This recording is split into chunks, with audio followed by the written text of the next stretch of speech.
Thank you doctor Anitha. നമുക്ക് പതിവ് പോലെ ഒരു പ്രാർത്ഥനയോടുകൂടി ഇന്നത്തെ സെഷൻ ആരംഭിക്കാം.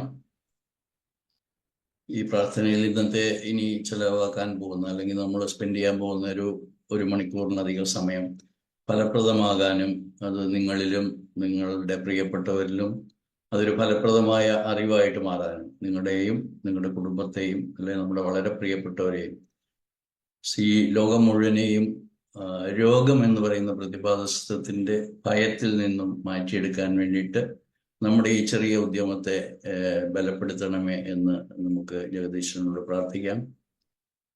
ഇന്ന് ക്ലാസ് എടുക്കുന്ന എനിക്ക് വേണ്ടിയിട്ടും കൂടെ നിങ്ങളുടെ പ്രാർത്ഥന ഉണ്ടാവട്ടെ.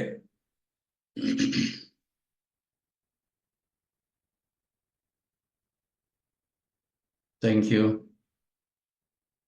ഇതുപോലെയുള്ള ഒരു ശാസ്ത്ര വിഷയം ഒക്കെ ചർച്ച ചെയ്യുമ്പോൾ എന്തിനാണ് ഒരു പ്രാർത്ഥനയിൽ ആരംഭിക്കുന്നതെന്നൊക്കെ ഞാൻ കഴിഞ്ഞ ക്ലാസ്സുകളിലൊക്കെ പല പ്രാവശ്യം ചർച്ച ചെയ്തിട്ടുള്ള കാര്യമാണ്. അതുകൊണ്ട് ഞാൻ വീണ്ടും അത് റിപ്പീറ്റ് ചെയ്യുന്നില്ല. എന്തായാലും ഇന്ന് നമുക്ക് വേറൊരു കാരണവും കൂടിയുണ്ട് പ്രാർത്ഥിക്കാനും ഓർക്കാനും, നന്ദിപൂർവ്വം ഓർക്കാനും. നമ്മുടെ കേരളത്തിൻ്റെ പ്രിയപ്പെട്ട VS അച്യുതാനന്ദൻ നമ്മളെ വിട്ടുപിരിഞ്ഞിരിക്കുകയാണ്. അദ്ദേഹത്തിൻ്റെ ആത്മാവിന് വേണ്ടി പ്രാർത്ഥിക്കുകയും അദ്ദേഹത്തെക്കുറിച്ച് നല്ല ഓർമ്മകൾ പേറുന്ന മലയാളികൾ ആണ് ഇവിടെ കൂടിയിരിക്കുന്നത്. ഇന്നത്തെ മീറ്റിങ്ങിൻ്റെ പ്രത്യേകത അത് മാത്രമാണ്. മലയാളികളാണ് എന്നുള്ളത് മാത്രമാണ് അതിൻ്റെ പ്രത്യേകത. അല്ലെങ്കിൽ മലയാളം അറിയുന്നവരാണ് ഇന്ന് എന്നെ ശ്രവിക്കുന്നവർ എല്ലാവരും. കാരണം ഇതൊരു മലയാളത്തിലുള്ള സെഷനാണ്. ഇതിൻ്റെ ഇൻവൈറ്റ് ചെയ്തിട്ടുള്ള ലിങ്ക് അയച്ചിരിക്കുന്നത്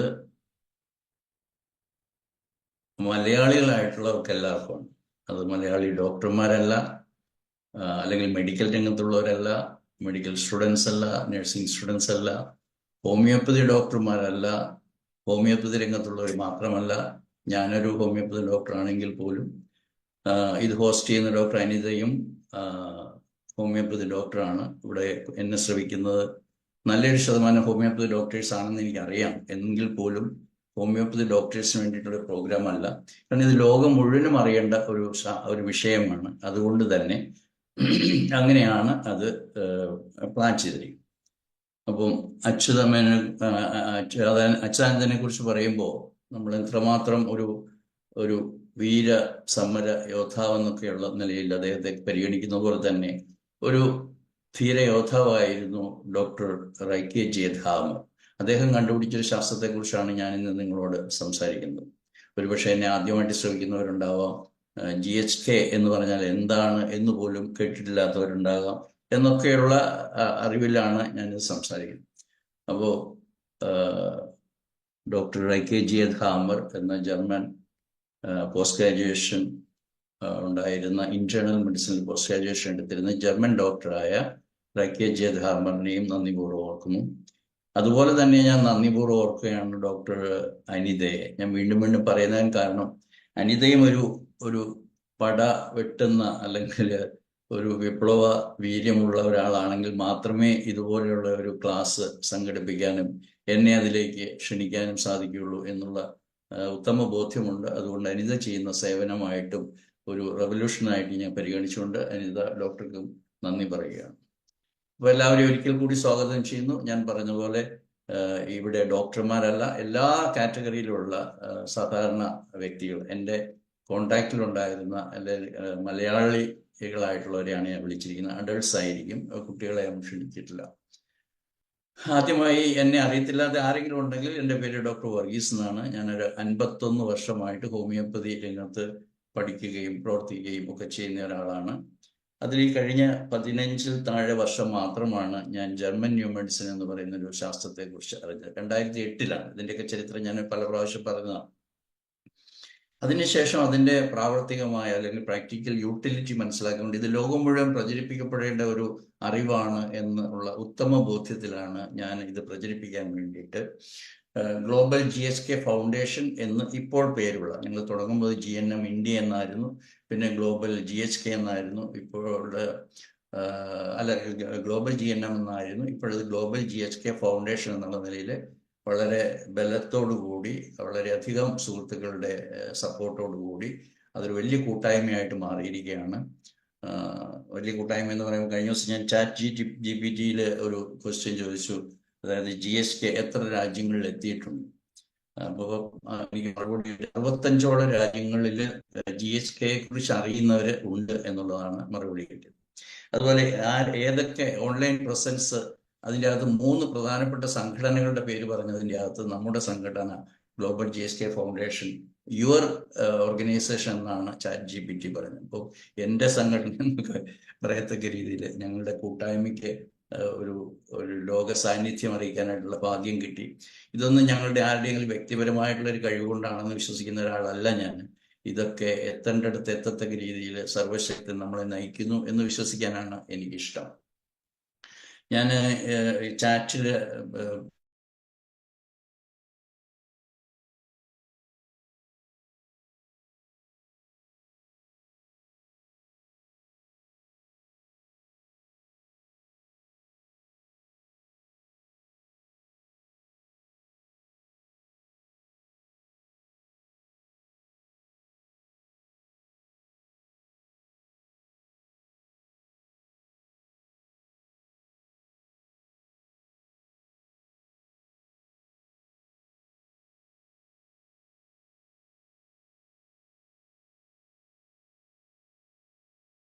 ചെറിയൊരു ടെക്നിക്കൽ മിസ്റ്റേക്ക് വന്നിട്ടുണ്ട്. അതുകൊണ്ടാണ് ഞാൻ കുറച്ച് സമയത്തേക്ക് നിങ്ങളുടെ സ്ക്രീനിൽ നിന്ന് അപ്രത്യക്ഷമായിട്ടുണ്ടാവാം. ഞാൻ തിരിച്ചു വരികയാണ്. അപ്പോൾ ഞങ്ങളുടെ വെബ്സൈറ്റിലെ കൂടുതൽ വാർത്തകൾ അറിയാൻ വേണ്ടി നിങ്ങൾക്ക് ഗ്ലോബൽ GNM.com എന്ന വെബ്സൈറ്റ് സന്ദർശിക്കാം. അത് ഞങ്ങൾ റിനോവേഷൻ നടത്തിക്കൊണ്ടിരിക്കുകയാണ്.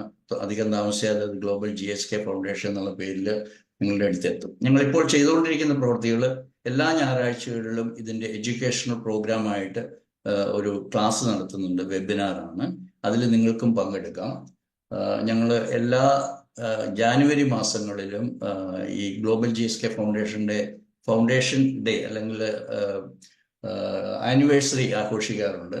എല്ലാ മെയ് മാസത്തിലും. കാരണം മെയ് 17-നാണ് 1935 ഡോക്ടർ ഹാമർ ജനിച്ചത്. അപ്പോൾ അദ്ദേഹത്തിൻ്റെ ജന്മദിനം ഉള്ള മാസം ഞങ്ങൾ വേൾഡ് GHK സെലിബ്രേഷനായിട്ട്, GHK ഡേ സെലിബ്രേഷനായിട്ട് ആഘോഷിക്കുകയാണ്. ഇത് ഞങ്ങളുടെ ലക്ഷ്യം, അല്ലെങ്കിൽ ഈ സംഘടനയുടെ ലക്ഷ്യം, ഈ ലോകത്തുള്ള മുഴുവൻ പോപ്പുലേഷനിലും 8 ബില്യൺ പീപ്പിൾ ഉണ്ടെന്നാണ് പറയുന്നത്, അവിടെ എത്തിക്കുക എന്നുള്ളത്. അപ്പോൾ നമ്മൾ ആഗ്രഹിക്കുമ്പോൾ, ലക്ഷ്യം വയ്ക്കുമ്പോൾ ചെറിയ ലക്ഷ്യം വെക്കേണ്ടല്ലോ, വലിയ ലക്ഷ്യം തന്നെയാണ്. ലോകം മുഴുവൻ എത്തിക്കുക എന്നുള്ളതാണ് ഞങ്ങളുടെ ലക്ഷ്യം. അതുപോലെ തന്നെ ഓരോ കോഴ്സ് നടത്തുന്ന ഈ ഓഗസ്റ്റ് 13 ഞങ്ങൾ GHK ഫോർ ഹോമിയോപ്പസ്, കാരണം ഇന്ത്യയിൽ ഹോമിയോപ്പതി ഡോക്ടർമാരാണ് GHK ആദ്യമായിട്ട് കൈകാര്യം ചെയ്തത്. ഡോക്ടർ പ്രഫുൽ വിജേക്കർ മുതൽ ഡോക്ടർ ആഷർ, ഡോക്ടർ മോട്ടിവാല, അതിനുശേഷമാണ് ഞാൻ ഓസ്ട്രേലിയയിലും കാനഡയിലും ഒക്കെ പോയി പഠിച്ചത്.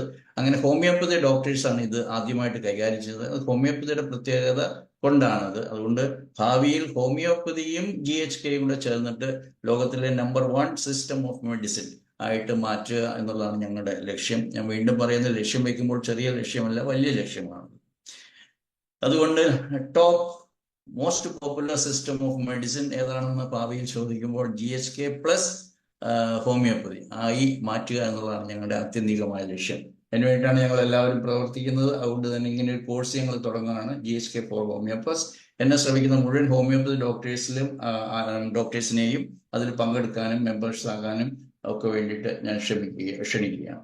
അധികം താമസിയാതെ നിങ്ങൾക്കൊരു 440ഓളം ഓഡിയോ ക്ലിപ്പിംഗ്സ് നിങ്ങൾക്ക് ഫ്രീ ആയിട്ട് ഞങ്ങളുടെ വെബ്സൈറ്റിൽ നിന്നും കേൾക്കാം. അത് ഒരു ഡെയിലി വീഡിയോ പോഡ്കാസ്റ്റ് ആയിട്ട് എല്ലാവരിലും സബ്സ്ക്രൈബേഴ്സിൽ എത്തിക്കാനുള്ള നടപടികൾ നടത്തുകയാണ്. ഇത്രയും ആമുഖമായി ഇൻട്രഡക്ഷൻ ആയിട്ട് പറഞ്ഞുകൊണ്ട് നമുക്ക് കാര്യത്തിലേക്ക് കിടക്കാം. ഞാനിന്ന് നിങ്ങളോട് സംസാരിക്കാൻ പോകുന്ന വിഷയം allergic disorders in the perspective of GHK എന്നാണ്.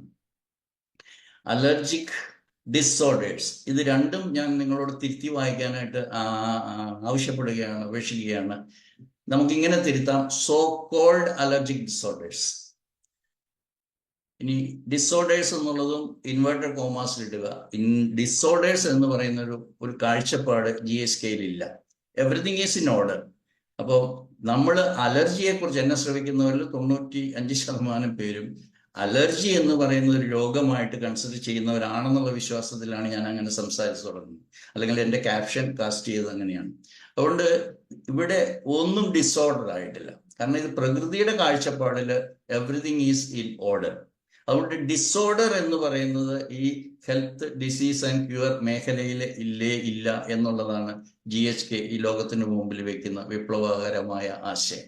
അത് നിങ്ങളുടെ മനസ്സിലിരിക്കട്ടെ. രണ്ടാമത്തെ കാര്യം,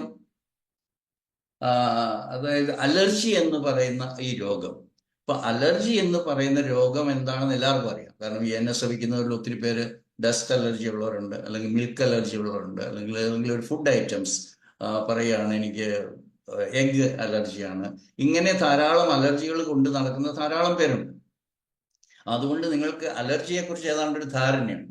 എന്നാൽ ഈ ധാരണകളെല്ലാം തെറ്റാണ് എന്ന് പറയാൻ വേണ്ടിയിട്ടാണ് ഞാൻ നിങ്ങളുടെ മുമ്പിലുള്ളത്. കാരണം അങ്ങനെ ഒരു രോഗമില്ല, അതൊരു ഹൈപ്പോത്തസിസ് ആണ്. ഇവിടെ പ്രബലരായ എല്ലാവരുടെ പ്രചാരത്തിലിരിക്കുന്ന ഈ വൈദ്യശാസ്ത്രം നിങ്ങളോട് പറയുകയാണ് ഇതൊരു രോഗമാണ്. എന്താണ് അതിൻ്റെ അർത്ഥം എന്ന് ഞാൻ വിശദമായിട്ട് പറയുമ്പോൾ നിങ്ങൾക്ക് മനസ്സിലാവും. അപ്പൊ അങ്ങനെ ഒരു രോഗമില്ല, അങ്ങനെ ഒരു ഡിസോർഡർ ഇല്ല. അത് എന്തുകൊണ്ടാണ് ഞാൻ അങ്ങനെ പറയുന്നതെന്ന് നിങ്ങൾക്ക് തുടർന്നുള്ള എന്നെ ശ്രമിക്കുമ്പോൾ നിങ്ങൾക്ക് മനസ്സിലാവും. അതിനു മുമ്പായിട്ട് എന്തുകൊണ്ടാണ് ഇങ്ങനെ ഒരു മാറ്റം ഉണ്ടാകുന്നത്, എന്താണ് അതിൻ്റെ അടിസ്ഥാനം എന്ന് പറയുന്നത് ഞാൻ നിങ്ങളോട് വീണ്ടും പറയുന്നു. അത് ജർമ്മൻ ന്യൂ മെഡിസിൻ എന്ന് പറയുന്ന വൈദ്യശാസ്ത്രത്തിന്റെ, അതിനെ വൈദ്യശാസ്ത്രം എന്ന് വിളിക്കാമോ എന്ന് പറയുന്നില്ല, ശാസ്ത്രം എന്ന് പറയുമ്പോൾ അതിന് മെറ്റീരിയലിസ്റ്റിക് ഐഡിയ ഉള്ളത്. ശരിക്കും ശാസ്ത്രം ഭൗതിക ശാസ്ത്രമായിട്ടാണ് നിങ്ങളുടെ മനസ്സിലുള്ളതെങ്കിൽ ഇതൊരു ഭൗതിക ശാസ്ത്രമേ അല്ല. കാരണം ഇവിടുത്തെ ഏറ്റവും പ്രധാനപ്പെട്ട ബയോളജിക്കൽ ലോസ് എന്ന് പറയുന്നത് ജൈവിക നിയമങ്ങളാണ്. ഈ നിയമങ്ങൾ ഒന്നും നമുക്ക്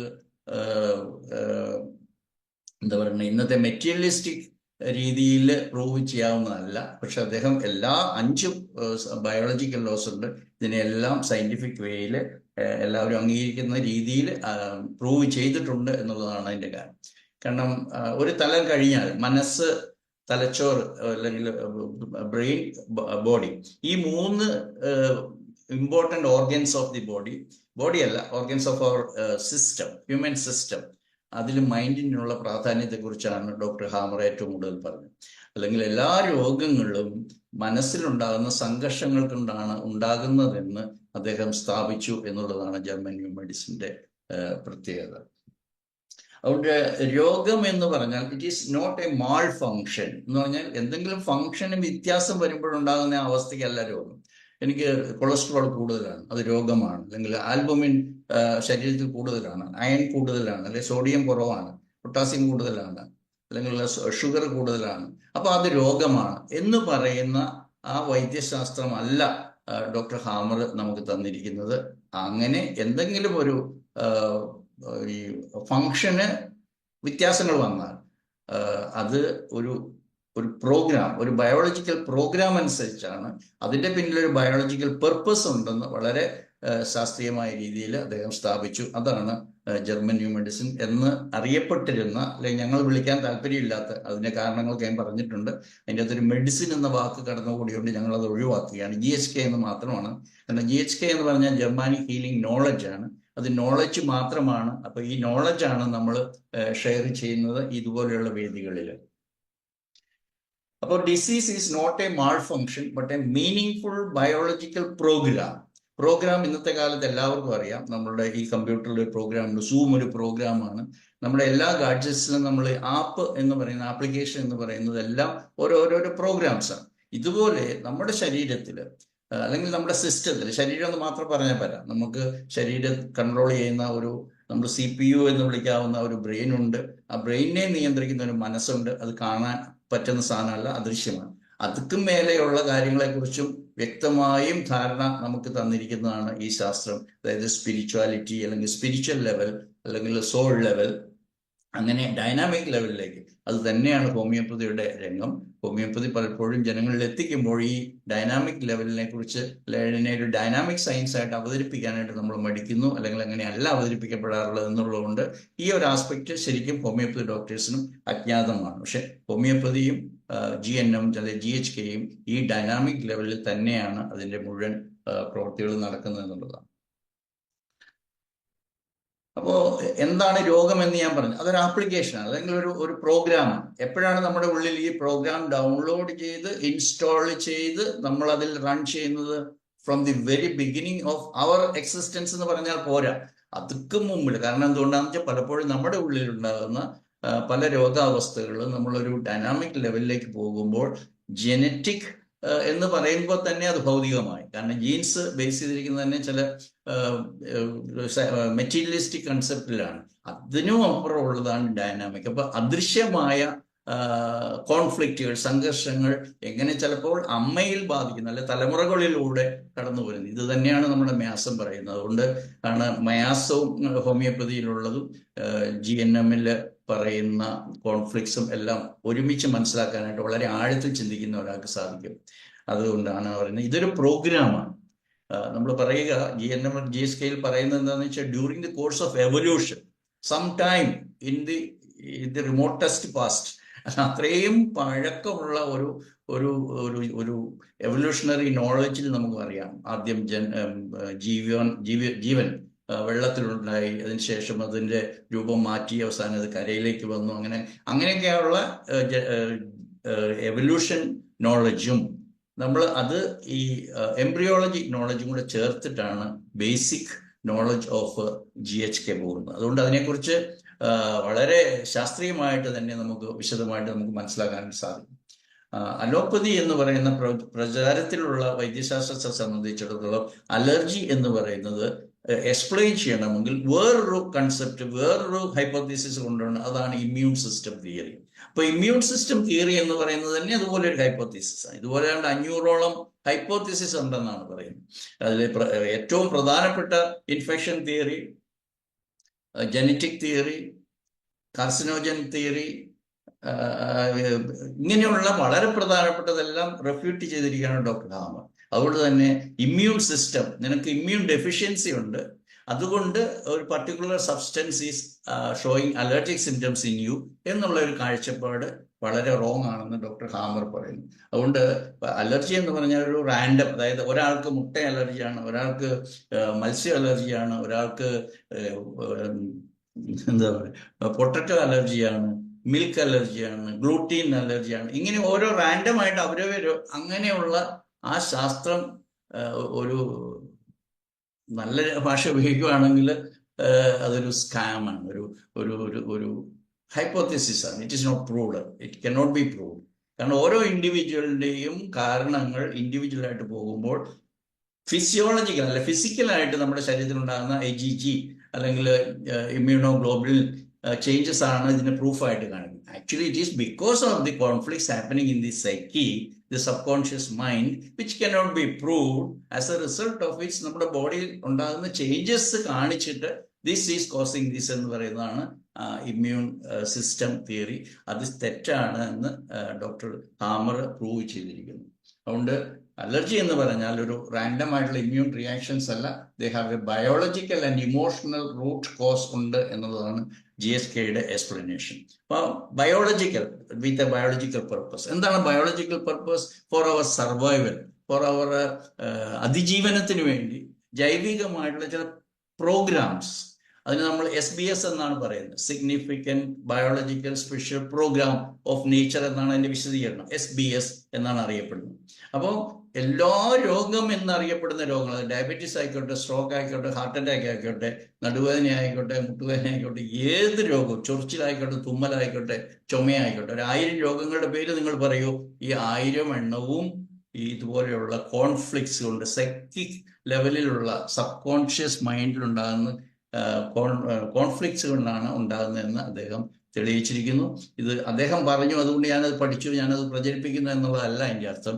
ഇത് എൻ്റെ ഈ ശാസ്ത്രം അറിഞ്ഞ നാൾ മുതൽ ഇന്ന് വരെയുള്ള എല്ലാ രോഗ അവസ്ഥകൾ, അല്ലെ എൻ്റെ അടുത്ത് വരുന്ന എല്ലാ രോഗികളും, സൈക്കോളജിക്കൽ ഡിസീസ് ആയിക്കോട്ടെ, ക്യാൻസർ ആയിക്കോട്ടെ, അല്ലെങ്കിൽ നമ്മൾ മെൻ്റൽ ഡിസീസ് എന്ന് പറയുന്നത്, സൈക്കാട്രിക് ഡിസീസ് എന്ന് പറയുന്നത് അതായിക്കോട്ടെ, ഏത് സോക്കോൾഡ് ഇൻക്യൂറബിൾ ഡിസീസ് ആയിക്കോട്ടെ, ഇത് എല്ലാം each and every case can be explained away with this framework of GHK. ഇനി എന്താണ് കൺവെൻഷണൽ മെഡിസിനെ സംബന്ധിച്ചുള്ള അലർജിക് ഡിസീസ് എന്ന് പറയുന്നത്? ഡിസോർഡർ എന്നാണ് പറയുന്നത്. You are allergic to. Why? I don't know, അല്ലെങ്കിൽ ജനറ്റിക് ഇതായിട്ട് ചേർത്തോ. There is an immune system. നിങ്ങൾക്ക് നിങ്ങളുടെ ഇമ്മ്യൂണിറ്റി ഡൗൺ ആണ്, അല്ലെങ്കിൽ നിങ്ങളുടെ ഇമ്മ്യൂണിറ്റി ഒരു പർട്ടിക്കുലർ വേയിൽ സെൻസിറ്റൈസ് ചെയ്തുകൊണ്ടാണ് you are allergic to gluten, you are allergic to egg protein, or you are allergic to sea foods. ഇങ്ങനെ ഓരോ സാധനങ്ങളോട് നിങ്ങൾ ഇൻഡിവിജ്വലി റാൻഡംലി ചോസൻ ആണ് എന്ന് നമ്മളോട് പറയുന്ന ഒരു ശാസ്ത്രമാണ് കൺവെൻഷൻ. ഓൺലി ബിക്കോസ് നിങ്ങൾ ഇത് നിങ്ങളുടെ മനസ്സിൽ കുറിച്ചിട്ടുള്ളൂ, only because they cannot prove the existence of the so-called mind. It cannot be imaged in the sense ഒരു PET സ്കാൻ എടുത്തു, CT സ്കാൻ എടുത്തു, MRI എടുത്തു, അൾട്രാസൗണ്ട് എടുത്തു, ബ്ലഡ് എക്സാമിനേഷൻ എടുത്തു, എക്സ്റേ എടുത്തു. You cannot establish the existence of a mind as well as his conflicts going through him. അപ്പോൾ യാതൊരു ഫിസിക്കലായിട്ടുള്ള എക്സ്പ്ലനേഷനും ഇല്ലാതെ സംഭവിച്ചുകൊണ്ടിരിക്കുന്ന ഈ ഒരു കാരണമാണ് നമ്മുടെ ശരീരത്തിലെ പല അബ്നോർമൽ എന്ന് വിളിക്കപ്പെടുന്ന, really they are not abnormal, they are for protection. നമ്മുടെ ബോഡിയിൽ നമ്മളെ അതിജീവനത്തിന് വേണ്ടി, സർവൈവലിന് വേണ്ടി വെച്ചിരിക്കുന്ന മോസ്റ്റ് ബ്യൂട്ടിഫുൾ ആയിട്ടുള്ള പ്രോഗ്രാംസ് ആണ് സോ കോൾഡ് ഡിസീസസ്. അതുകൊണ്ട് ഞാൻ ഈ അലർജിയെയും സോ കോൾഡ് അലർജിക് ഡിസീസസ് എന്ന് വിളിക്കാനാണ് ഇഷ്ടം. എന്താണ് കൺവെൻഷണൽ മെഡിസിന്റെ approach? It is immune system over reacts to harmless substances. അതായത് വളരെ ആരും കണ്ടിട്ടില്ലാത്ത, അല്ലെ കാണാൻ കിട്ടത്തില്ലാത്ത പോളൻ, അല്ലെങ്കിൽ പർട്ടിക്കുലർ സ്മെൽ, അല്ലെ പർട്ടിക്കുലർ ഫ്രാങ്കിൻസെൻസ്, ഒരു സാമ്പ്രാണി തിരി എന്നൊക്കെ നമ്മൾ പറയുന്ന, ചന്ദനത്തിരി എന്നൊക്കെ പറയുന്ന സാധനം കത്തിച്ചു, അയ്യോ അതിന്റെ മണം അടിച്ചാൽ എനിക്ക് ശ്വാസം മുട്ടും.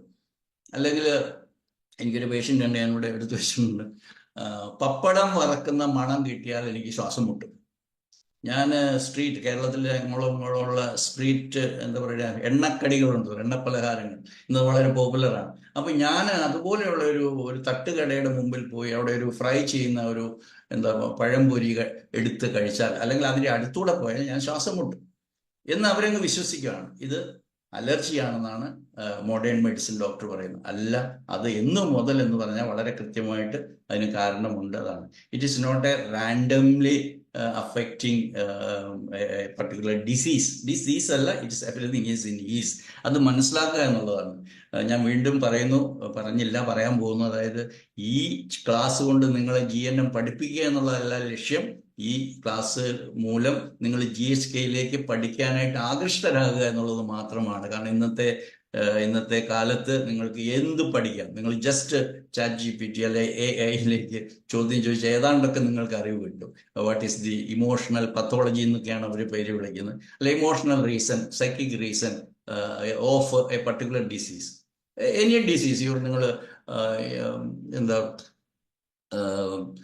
നമ്മൾ ടെറിട്ടോറിയൽ മാർക്കിംഗ് കോൺഫ്ലിക്റ്റ് എന്ന് പറയുന്ന infection of the urinary tract, അങ്ങനെ ഒരു ഇത് കൊടുക്കുക. What is the emotional pathology. അപ്പോൾ അത് വളരെ വിശദമായിട്ട് അതിൻ്റെ എല്ലാം പറയുന്ന ഒരു അവസ്ഥയിലേക്ക് നോളജ് ഹാസ് എക്സ്പാൻഡഡ്. അതുകൊണ്ട് നിങ്ങൾക്ക് ഞാൻ പറഞ്ഞു തരുന്ന ഒരു കാര്യമല്ല, എവറിത്തിങ് ഈസ് ദെയർ. നിങ്ങൾ ജസ്റ്റ് നൗ പണ്ട് നമ്മൾ പറയുക ഗൂഗിളിൽ ചെയ്യാന്ന് പറയുന്നത്, ആ കാലം പോയി. ഇപ്പോൾ നമ്മൾ ChatGPT മുതലുള്ള അതിൻ്റെ അഡ്വാൻസ് വേർഷൻസ് ഒക്കെ നിങ്ങൾക്ക് ഉണ്ട്.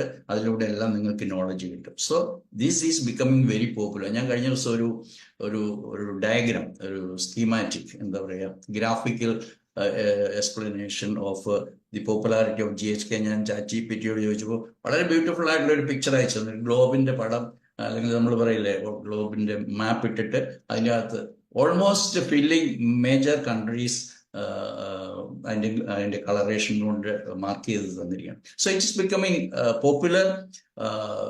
വൈൽഡ് ഫയർ എന്നൊക്കെ പറയത്തില്ല, അതുപോലെ ഒരു വളരെ വേഗം വൈകുന്നുണ്ട്. നിങ്ങൾ you cannot escape from this knowledge എന്നാണ് ഞാൻ എപ്പോഴും പറയാറുള്ളത്. Because it is going to be useful for you, it is useful for your dear and near ones, and of course it is going to be useful. This knowledge is going to lead the world in future എന്ന് വിശ്വസിക്കുന്ന ഒരാളാണ് ഞാൻ. So I request all of you to come and learn this. അലോപ്പതിയെ സംബന്ധിച്ചുള്ള അതൊരു IgE അല്ലെങ്കിൽ ഒരു പ്രത്യേക ഇമ്മ്യൂണോ ഗ്ലോബുലിന്റെ എടുത്തിട്ട് this is because of this എന്ന് പറയുകയാണെങ്കിൽ, no, that is the materialistic or material ആയിട്ടുള്ള ഔട്ട്കം ആണ്. അല്ലെങ്കിൽ വാട്ട് ഈസ് റീഡബിൾ, അല്ലെങ്കിൽ മനസ്സിലാക്കാവുന്ന ഒരു ചേഞ്ച് ഹാപ്പനിങ് ഇൻ ദി ബോഡിയാണ്. No, before that there is a stage of being affected in the psychological എന്ന് പറയാൻ പറ്റില്ല, സൈക്കിക് എന്ന് പറയാൻ പറ്റില്ല, ഇൻവിസിബിൾ എന്ന് പറയാം, ഡൈനാമിക് എന്നൊക്കെ പറയുന്ന ഒരു തലമുണ്ട്. അവിടെയാണ് സൈക്കിക് ഇൻഫ്ലുവൻസ് വരുന്നത്, അവിടെയാണ് ഡിസീസ് ജനറേറ്റ് ചെയ്യുന്നത്, അല്ലെങ്കിൽ നമ്മൾ ട്രിഗർ ചെയ്യുന്നത്, അല്ലെ കിക്ക് സ്റ്റാർട്ട് എന്നുള്ള വാക്കുണ്ട്, kick start. It is where the disease, the process or the whole program of disease kick start ചെയ്യുന്നത് അവിടെയാണ്. അത് തന്നെയാണ് where actual resolution of a conflict also has to take place, and as a result the so called suffering will be over. No suffering is beyond the program of nature or mother nature. അതാണ് നിങ്ങൾ മനസ്സിലാക്കേണ്ടത്. Everything is according to the program of nature. അത് നിങ്ങൾ മനസ്സിലാക്കുക. ഞാൻ ഒത്തിരി പ്രാവശ്യം പറഞ്ഞതാണ് 3 എക്സെപ്ഷൻസ് ഉണ്ട് സൈക്കിക് ഇൻഫ്ലുവൻസ്. ഒന്ന് ട്രോമ, അല്ലെ accident, injury. Number 2 mall nutrition, an important or essential constituent of or nutrients not reaching the system, it will have its own repercussions, disease. അതല്ല രോഗം. അല്ലെങ്കിൽ അതിൻ്റെ മൂന്നാമത്തെ ഒരു കാരണം അതിൻ്റെ ടോക്സിൻസ് ആണ്. ഞാൻ ഈ 3 കാര്യങ്ങൾ എക്സാം ചെയ്യുകയാണ്, പെട്ടെന്ന് പറഞ്ഞു പോവുകയാണ്. അപ്പോൾ ഒരു റാൻഡം ആയിട്ട് നടക്കുന്ന സെൻസിറ്റിവിറ്റിയാണ് അവരെ സംബന്ധിച്ചുള്ള പറയുന്നത്. ഫോർ എക്സാമ്പിൾ പോളൻ, അല്ലെ ഡസ്റ്റ്. ഒരു 80 കിലോ വെയിറ്റ് ഉള്ള ഒരാളെയാണ് 1 കിലോ പോയിട്ട് ഒരു 100 ഗ്രാം പോയിട്ട് 1 ഗ്രാം പോയിട്ട് 1 മില്ലിഗ്രാം പോലും ഇല്ലാത്ത ഡസ്റ്റ് കയറി അറ്റാക്ക് ചെയ്ത് രോഗിയാക്കും എന്ന് പറയുന്ന ഒരു ശാസ്ത്രമാണ് നമ്മളെ കൊണ്ട് നിർബന്ധപൂർവ്വം വിശ്വസിപ്പിക്കുന്നത്. ഞാൻ പറഞ്ഞത് നിങ്ങൾക്ക് മനസ്സിലായെന്ന് ഞാൻ. I am dust allergy. അപ്പൊ അങ്ങനെ എനിക്ക് നേരത്തെ ഒരാൾ പറയാണ് എൻ്റെ ഭാര്യയ്ക്ക് ഡസ്റ്റ് അലർജിയാണ്, ഡോക്ടറെ ഒന്ന് കാണിക്കണമെന്നുണ്ട്. അപ്പൊ ഇയാൾ വരുമ്പോൾ ഞാൻ തമാശ പറയാറുണ്ട്, ഞാനിങ്ങനെ ഈ റൂമിൽ പൊടി കാണിച്ചിട്ട് പറയാണ് എന്ത് ചെയ്യാനാണ്, ഞാൻ ഒരാഴ്ച ഇവിടെ ഇല്ലായിരുന്നു, എൻ്റെ സ്റ്റാഫിനോട് പറഞ്ഞതാണ് ഈ റൂമൊക്കെ ക്ലീൻ ചെയ്യണമെന്ന്. But she has not done it properly. അതുകൊണ്ട് ഈ റൂം മുഴുവൻ ഇങ്ങനെ പൊടിയാണെന്ന് കാണിച്ചാൽ മതി, he will start sneezing. It's not because of the dust attacking him, because it is attacking his mind.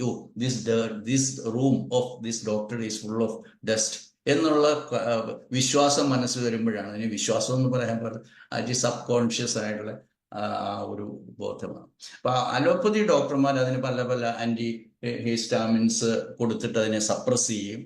It is true, they can do it for transient period, അല്ലെങ്കിൽ temporary period. ഒരാഴ്ചത്തേക്ക് ചിലപ്പോൾ മൂക്കിലുറ്റിക്കുന്ന anti ഹിസ്റ്റാമിൻസ് nice sneezing stop ചെയ്തേക്കാം. അല്ലെങ്കിൽ steroids, ചക്രായുധം, അന്തിമമായിട്ട് കൊടുക്കേണ്ട സാധനം ആദ്യമേ തന്നെ എടുത്ത് വീശി സ്റ്റിറോയിഡ്സ് കൊടുക്കുന്നു. എല്ലാ കേസുകളിലും അങ്ങനെയാണ്. അല്ലെങ്കിൽ നിങ്ങളോട് പറയും, നിങ്ങൾ എന്താ പറയുന്നത്, പപ്പടം വറക്കുന്ന മണം കേട്ടാൽ നിങ്ങൾ തുമ്മുമെങ്കിൽ നിങ്ങളുടെ വീട്ടിൽ പപ്പടം വറക്കണ്ട. അല്ലെങ്കിൽ എണ്ണ പലഹാരം വറക്കുന്ന തട്ടുകടയുടെ അടുത്തൂടെ പോവുകയാണെങ്കിൽ നിങ്ങൾ തുമ്മുന്നുണ്ടെങ്കിൽ നിങ്ങൾ അങ്ങനെയുള്ളിടത്ത് പോകണ്ട. മുട്ട കഴിച്ചാൽ നിങ്ങൾക്ക് ഛർദി വരുമെങ്കിൽ നിങ്ങൾ മുട്ട കഴിക്കണ്ട. ഇതാണ് ട്രീറ്റ്മെന്റ് മെത്തേഡ്. നമ്മൾ അങ്ങനെയല്ല പറയുക. GHK പഠിച്ച ഒരാൾ പറയും, ഇന്ന് നിങ്ങൾ മുട്ട കയ്യിലെടുത്തിട്ട് പറയണം, ഇത്രയും നാൾ ഞാൻ വിചാരിച്ചു ഈ മുട്ട കഴിച്ചിട്ടാണ് എനിക്ക് കുഴപ്പമുണ്ടാകുന്നതെന്ന്, പക്ഷെ ഇന്ന് വർഗീസ് ഡോക്ടർ പറഞ്ഞപ്പോൾ, അല്ലെങ്കിൽ നിങ്ങൾ ഓരോരുത്തരും പറഞ്ഞപ്പോൾ എനിക്ക് മനസ്സിലായി, ഈ മുട്ട കഴിച്ചാൽ എനിക്ക് അസുഖം വരുമെന്നുള്ള എൻ്റെ ഉള്ളിൽ കിടക്കുന്ന ആ ഒരു ബോധ്യമാണ് എന്നെ കൊണ്ട് മുട്ട കഴിച്ചപ്പോഴത്തേക്കും വയറ്റിൽ അസുഖം ഉണ്ടാക്കിയത്. ഇതാണ് അതിൻ്റെ ശരിയായിട്ടുള്ള രീതി. അതേപോലെ ഡീസെൻസിറ്റൈസേഷൻ മെത്തേഡ്സ് എന്നൊക്കെ പറയുന്ന ഒത്തിരി കോംപ്ലിക്കേറ്റഡ് ആയിട്ടുള്ളത് ഞാൻ കേൾക്കാൻ തുടങ്ങിയിട്ട് തന്നെ ശരിക്കും പറഞ്ഞാൽ 50 വർഷമായി. ഞാൻ മെഡിസിൻ പഠിക്കുന്ന കാലം മുതലേ ഈ അലർജി വിഷയം ചർച്ച ചെയ്തതാണ്. ഞാൻ ഇന്നും ഓർക്കുന്നു, ഏതോ ഒരു എനിക്ക് തോന്നുന്നു ബോംബെയിലോ ഡൽഹിയിലോ ഏതോ ഒരു ക്ലാസ് കൂടാനായിട്ട് ഞാൻ അന്നത്തെ തീക്ഷ്ണമായ ആഗ്രഹം കൊണ്ട് പോയപ്പോൾ അവിടെ വിദേശത്ത് നിന്ന് ഒരാൾ പറഞ്ഞു, ഡീസെൻസിറ്റൈസേഷൻ അറിയാമോ, നിങ്ങളൊരു 20 പോസിബിൾ അല്ലെ പ്രോബബിൾ ആയിട്ടുള്ള അലർജൻസ് എടുക്കുന്നുണ്ട്, അതിൻ്റെ എല്ലാം നിങ്ങളുടെ ബോഡിയിൽ കുത്തിവെക്കുന്നു, എന്നിട്ട് അതിൻ്റെ വീൽ ഫോർമേഷൻ, അല്ലെങ്കിൽ എന്തിനോടാണ് നിങ്ങൾ കൂടുതൽ സെൻസിറ്റിവിറ്റി, ഇതും കൂടെ ചേർത്തിട്ട് ഒരു വാക്സിൻ ഉണ്ടാക്കി എന്നിട്ട് നിങ്ങളെ കൊടുക്കും, എന്നിട്ട് അത് ഇന്ന പീരീഡിൽ അതിൻ്റെ ഡോസ് കുറച്ച് കൊണ്ടുവരും, അങ്ങനെ നിങ്ങളെ ഡീസെൻസിറ്റൈസ്. ഇങ്ങനെയുള്ള തികച്ചും ഫിസിയോ എന്താ പറയുക ബോഡി ലെവൽ ആയിട്ടുള്ള അപ്രോച്ചാണ് ചെയ്യുന്നത്. ദേ ഡു നോട്ട് നോ, അവർക്ക് എന്താണ് അവർ ചെയ്യുന്നതെന്ന് അറിയത്തില്ലാത്തതുകൊണ്ട് അവർക്ക് വേണ്ടി നമുക്ക് പ്രാർത്ഥിക്കാം.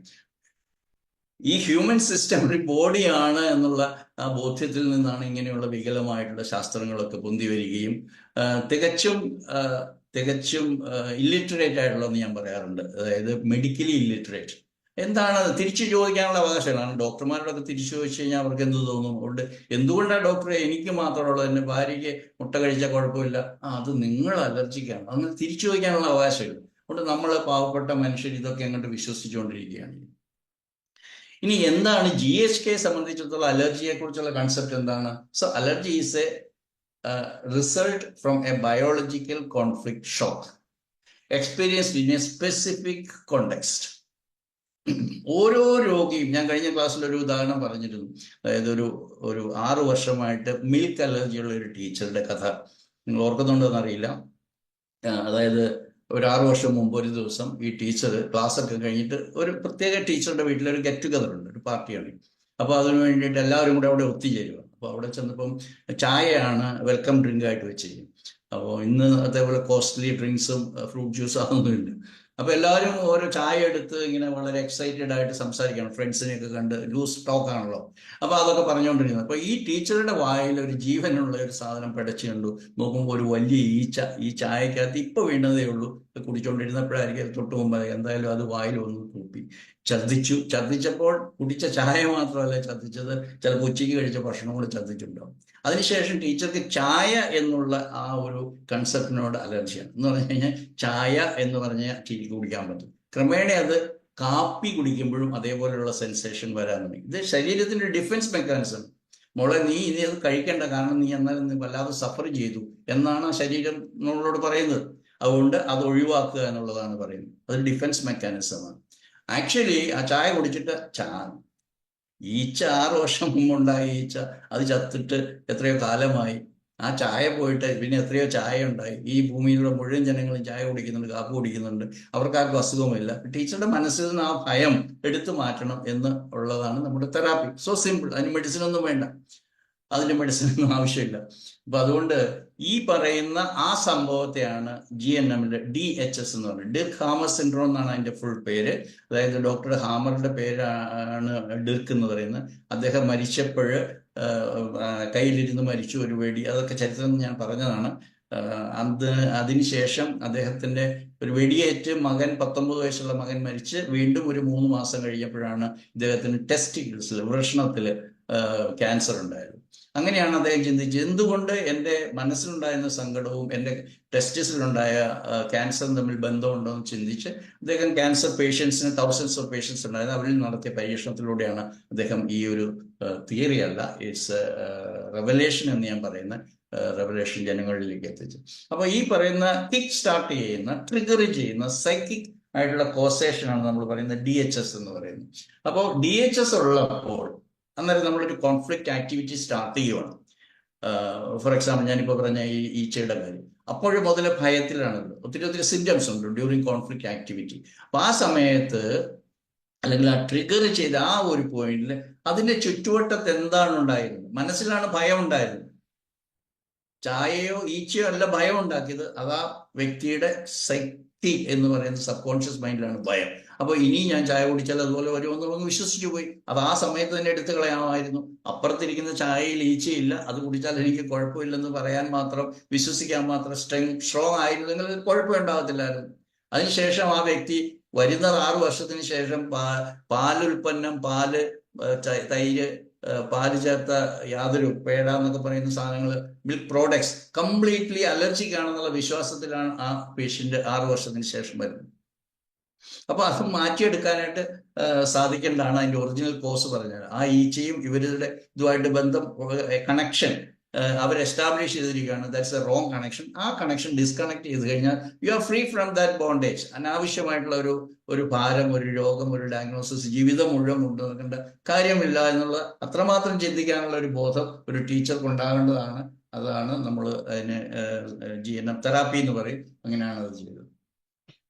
അപ്പോൾ എന്താണ് സംഭവിക്കുന്നത്? ഒരു കോൺഫ്ലിക്റ്റ് ഉണ്ടാകുന്ന ആ DHS എന്ന് പറയുന്ന ആ സംഭവത്ത് mind is very sensitive, very നമ്മൾ പറയുക അലേർട്ടാണ്. അലേർട്ട് എന്ന് പറഞ്ഞു കഴിഞ്ഞാൽ ബോഡി അതിനുള്ള പ്രോഗ്രാംസ് എല്ലാം ചെയ്യണം. What are the surrounding situations that happen during that particular DHS ഞാൻ പറഞ്ഞ ഇമോഷണൽ ട്രോമ, ഇമോഷണൽ ട്രിഗർ. ആ സമയത്ത് അതിന്റെ ചുറ്റുവട്ടത്തുള്ള എല്ലാത്തിനോടും ഭയങ്കര സെൻസിറ്റീവ് ആകും ഈ വ്യക്തി. എന്തിനാണ് ആ പ്രോഗ്രാം വെച്ചിരിക്കുന്നത്? In order to prevent. ശരിയാണ്, ആ സിമിലർ ആയിട്ടുള്ള സിറ്റുവേഷൻ പ്രിവെന്റ് ചെയ്യാൻ വേണ്ടിയിട്ടാണ് ആ ഒരു പ്രോഗ്രാം നമ്മുടെ ഉള്ളിൽ ചെയ്യുന്നത്. അപ്പോൾ അതേപോലെയുള്ള സാഹചര്യം വരുമ്പോൾ നീ ശ്രദ്ധിക്കണം എന്ന് തന്നെയാണ് നമ്മുടെ ബോഡി പറയുന്നത്. പക്ഷെ നമുക്ക് ആ പ്രോഗ്രാം അന്നേരം തന്നെ ആ സമയത്ത് തന്നെ അത് എടുത്തു കളയുകയാണെങ്കിൽ you will not be allergic to anyone. അപ്പോൾ അല്ലെങ്കിൽ ഒരു കോൺഫ്ലിക്റ്റ് ആക്ടിവിറ്റി സ്റ്റാർട്ട് ചെയ്യുവാണ് DHSോടുകൂടി. അതിനുശേഷം ഉണ്ടാകുന്ന കുറേ സിംറ്റംസ് ഉണ്ട്. The patient, so called patient will be completely engaged in the thoughts. Those thoughts എന്താണ്, അതിനെക്കുറിച്ച് തന്നെ ചിന്തിച്ചുകൊണ്ടിരിക്കും. ചിലപ്പോൾ ഉറക്കം നഷ്ടപ്പെട്ടെന്നിരിക്കും, രാത്രി തിരിഞ്ഞു മറിഞ്ഞു കിടക്കും, എന്നാലും അങ്ങനെ സംഭവിച്ചല്ലോ, അതിനെക്കുറിച്ച് തന്നെ ചിന്തിച്ചുകൊണ്ടിരിക്കും. എൻ്റെ വിശപ്പ് എന്ന് പറയുന്നത് ചിലപ്പോൾ നഷ്ടപ്പെട്ടെന്നിരിക്കും, ഉറക്കം നഷ്ടപ്പെടും. ശരീരം കോൾഡ് സ്റ്റേജിൽ നിന്നാണ് പറയുന്നത്. നമ്മൾ മലയാളത്തിൽ പറയാറുണ്ട്, ഞാനങ്ങ് ഐസായി പോയി കേട്ടോ, ഞാനങ്ങ് ഐസായി പോയി, ഒരു ഫ്രോസനായി, ഫ്രീസായി എന്നൊക്കെ പറയുന്ന പോലെ നമ്മുടെ ശരീരം തണുത്തിട്ടുണ്ടാകും ആ കോൺഫ്ലിക്റ്റ് ഉണ്ടാകും. അതിന് ശേഷമാണ് അത് ഹീലാകുക എന്ന് പറഞ്ഞാൽ കോൺഫ്ലിക്റ്റ് റിസോൾവ് ചെയ്തു. ആ റിസോൾവ് ചെയ്യുന്ന സമയത്താണ് ഞാൻ കുറച്ച് കാര്യം കൂടെ പറയാം.